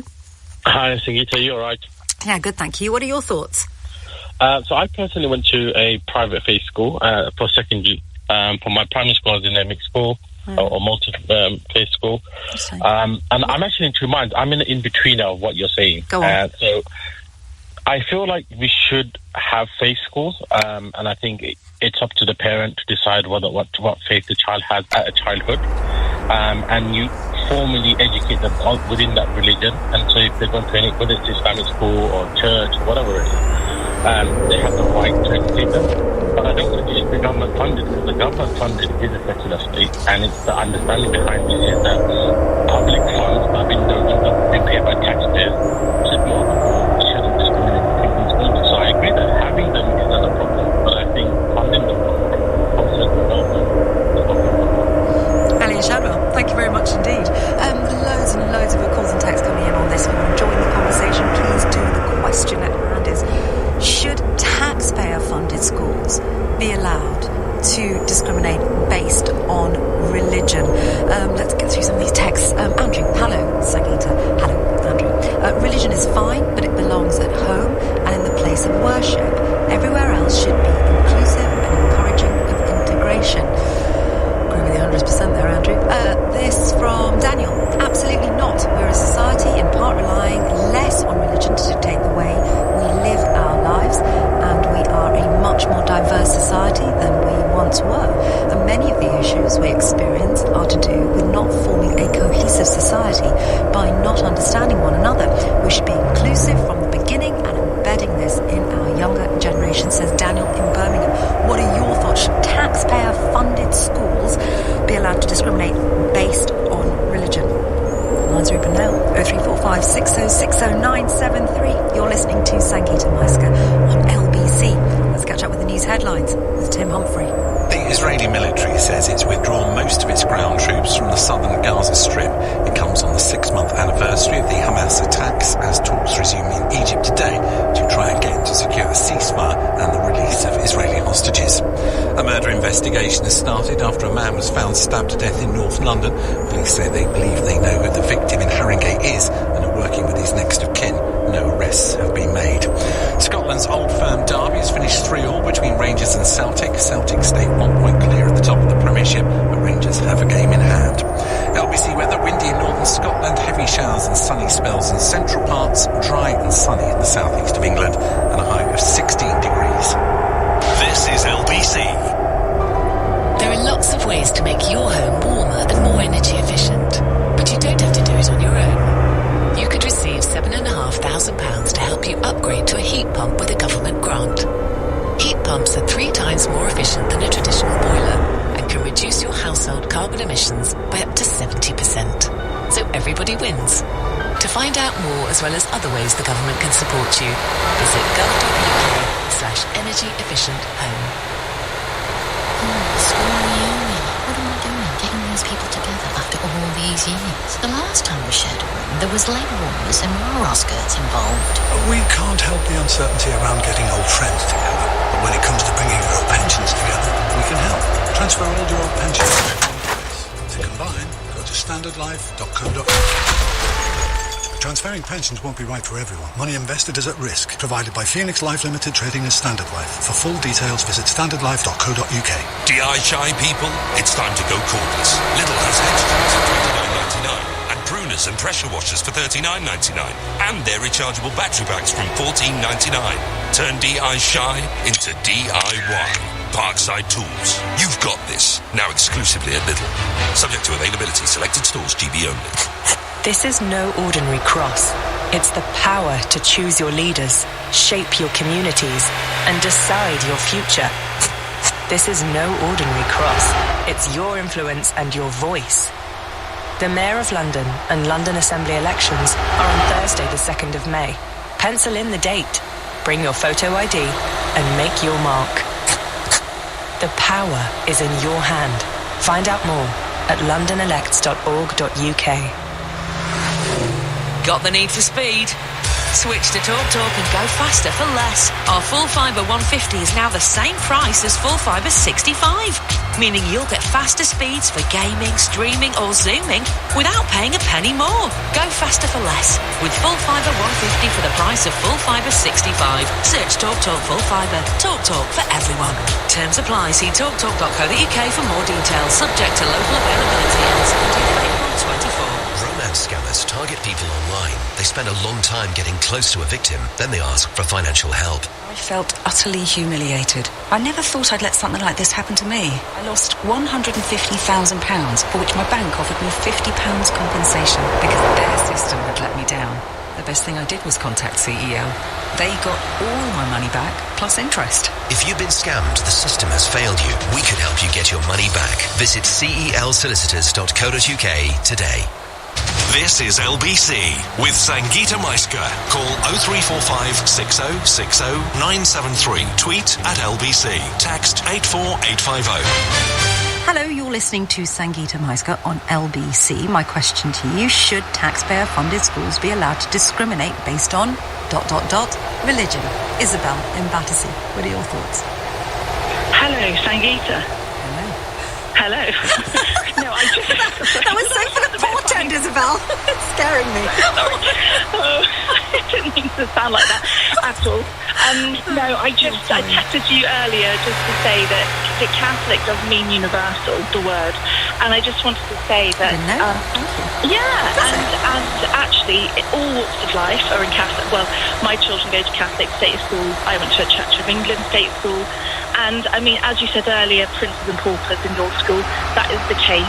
I have to say, it's the ones my kids go to as well. I mean, as in all walks of life, from all backgrounds, are there. And also the other thing I wanted to say, that they're inclusive. Lots of church schools are inclusive.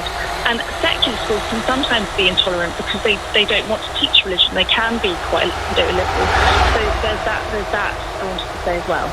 Are they not made to teach? I thought it was part of the national curriculum that you had to have the teaching of religion, as in RE lessons. So yes, RE lessons. But there's ways of teaching it, I suppose. And I think in the schools which aren't faith-based, they do it quite a different way. I think I haven't actually. Yeah. Anyway. May I ask you, what do you think of this idea? So, from what you're describing, your children would have been at schools that are operating with this cap. So, in other words, the school would have had to advertise, I'm using a word from the article, half their places openly without any reference to an applicant's faith. The question at hand in this article is whether or not the Conservative Party will be looking at eradicating the cap, which would mean that religious schools, whether they're Catholic or Church of England or Jewish or Hindu or whatever, they will be able to select children that are only of the faith that the school is. What do you feel about that? That particular question? Well, actually, I mean, I don't have much opinion on that particular. The thing is, my children go to schools in London where they are oversubscribed, so the cap doesn't really mean much. But I mean, in other areas where that applies, I mean, I don't think they need to change it. I think there should be a way for other children to be in those faith schools who aren't religious, because actually it's a way of showing them the how great faith schools can be, and perhaps the ethos which underpins them is a wonderful thing that you have that goes hand in hand with the education. Yeah, I mean, if it's a two-way thing, I can understand it. my concern is this idea that we could end up, because already, I mean, I don't know if you heard the first guest saying that we have a third of schools in the country are currently faith schools. They're all that was interesting. 100% taxpayer funded. You know what it is, Isabel? I think we live in an increasingly polarised society. I agree.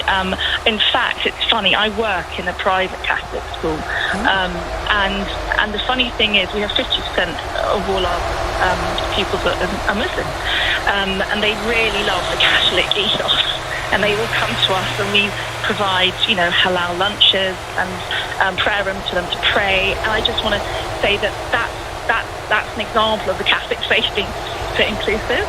And, that's the Catholic private system. But the problem is lots of people just don't have the money to send their children to private schools. And that's a whole other argument.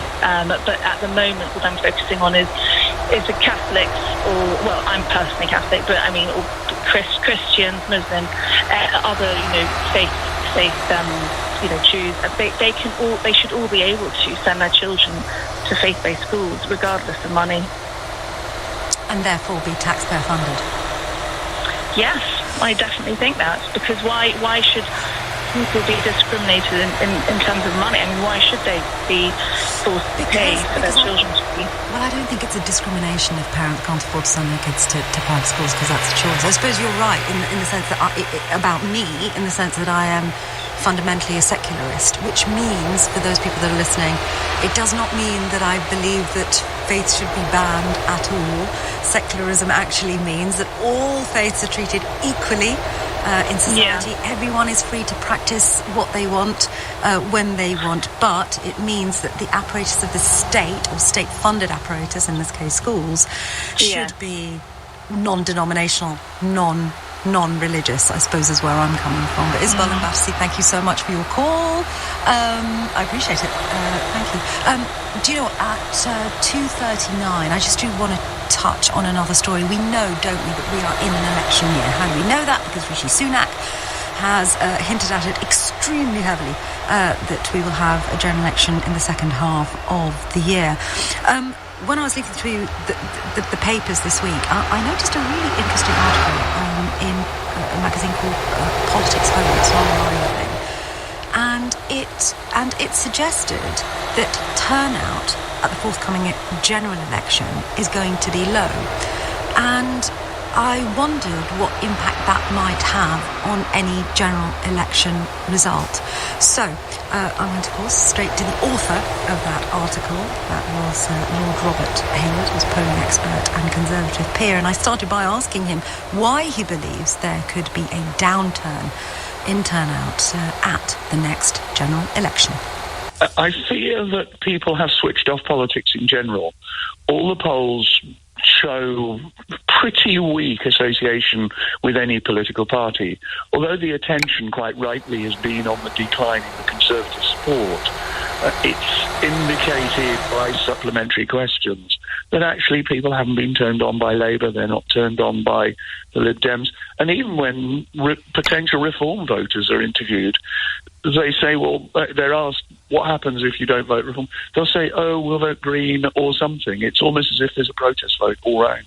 What we've seen in polling, and I appreciate it's not, 100% reliable, but we've seen Labour speed ahead with, up to a 20-point lead. That's been going on for some months. Do you think a low voter turnout could impact that significantly in terms of the number of Labour seats that might be won by them if they were to become the next party of government?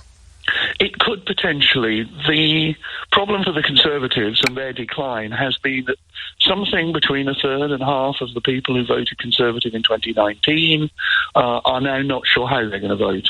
A fair number of them have gone to the Labour Party, which, as you say, has produced this huge lead, persistent for a year, and very little sign of movement.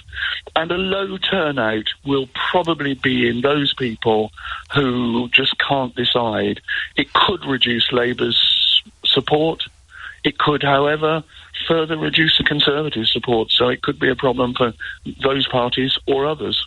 Are you sensing that the political parties particularly the Conservative and Labour Party, are attempting to strategise their way around voter apathy? And if so, what would that be? They are up to a point, but they're not succeeding. That's the problem, is that until somebody comes forward with a clear message of either competence or vision, the voters are showing indications they will not be turned on. So that's where the parties could go, is absolute clarity on what they plan to do in government, whether that's continue or take over. But they also need to inspire, and at the moment, no political party is inspiring the voters. How important is it at a general election for political parties to pick a candidate that has a strong connection to the local area? It is fairly important, particularly when the voters are apathetic towards politics in general, because people think, oh, well, that might be somebody who understands us.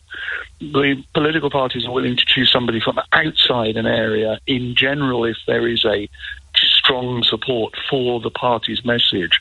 But in the absence of that, the local parties will go for a local candidate. Lord Robert Hayward, polling expert and Conservative peer, saying, turn out to vote. What time is it? 2:43. Going to read some texts. Ross, Michael, Dave, Sophia, I can see your calls. Stay there. Here are the texts on whether or not taxpayer-funded schools should be able to discriminate based on faith. This from Ian. I don't like the idea of faith schools at all. I think they're divisive and work against the integrated society we need. And why should young children be indoctrinated? Leave them to make their own minds up about religion, says Ian in Solihull. This from Stuart. All religions should be removed from schools. Those who wish to practice can practice their faith at home with their families or at their places of worship. What do you make of it? Do you think taxpayer-funded schools should be allowed to discriminate based on religion? 0345 6060 973. I'm Sangeeta Maiska. This is LBC.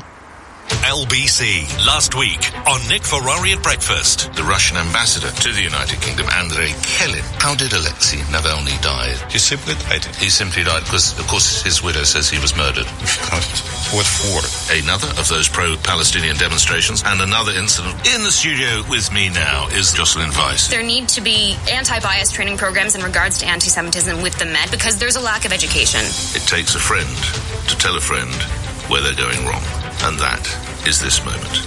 Just now is the time that we temporarily suspend the sale of arms to Israel because some message has to get through. Nick Ferrari at Breakfast. I'm back taking your calls tomorrow morning from 7, only on LBC. Listen on your radio and on Global Player. LBC. Keeping your home energy efficient is great for the environment and can help save you money too. There are lots of changes that can make a big difference. Just ask architect and home expert George Clark.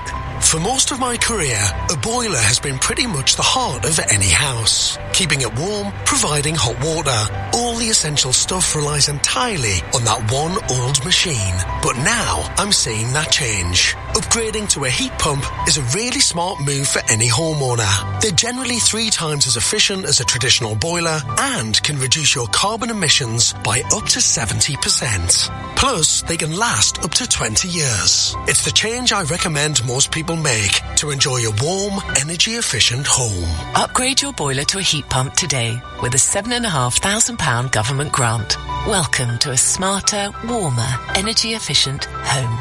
Find out more today at gov.uk/energy-efficient home. DI shy people, it's time to go cordless. Lidl has hedge trimmers for $29.99 and pruners and pressure washers for $39.99 and their rechargeable battery packs from $14.99. Turn DI shy into DIY. Parkside Tools. You've got this. Now exclusively at Lidl. Subject to availability. Selected stores. GB only. Toner and ink. Get yours in a blink and for less than you think at cartridgepeople.com. For unbeatable prices. Cartridge People. Printing sorted. See online for our price promise. Got the need for speed? Switch to TalkTalk and go faster for less. Our full fibre 150 is now the same price as full fibre 65, meaning you'll get faster speeds for gaming, streaming or zooming without paying a penny more. Go faster for less with full fibre 150 for the price of full fibre 65. Search TalkTalk Full Fibre. TalkTalk for everyone. Terms apply. See talktalk.co.uk for more details. Subject to local availability and 17th of April 24. Get in early and save more in the Furniture Village sale with huge savings on many sofas, beds and dining sets. But hurry, it's the last few days of early bird offers at Furniture Village, a world-class family business. For over 45 years, Vanguard Value has been making us go. Firstly, because they've got over 45 years' experience. Plus, for over 45 years, they've helped people like me invest for the future. And they've been offering low-cost investments for, you guessed it, over 45 years. That's almost as old as you, Dad. Oi! Join more than 50 million investors around the world who love Vanguard Value. Vanguard. Value to investors. When investing, your capital is at risk. Sangeeta Maistra on LBC. Call 0345 6060 973. Hello, you're listening to Sangeeta Maiska on LBC Ross in Crawley in West Sussex. I understand you are, in fact, a teacher. Yes, yeah, I am, yeah. Actually, if you read out those last three texts again, that would pretty much sum up after.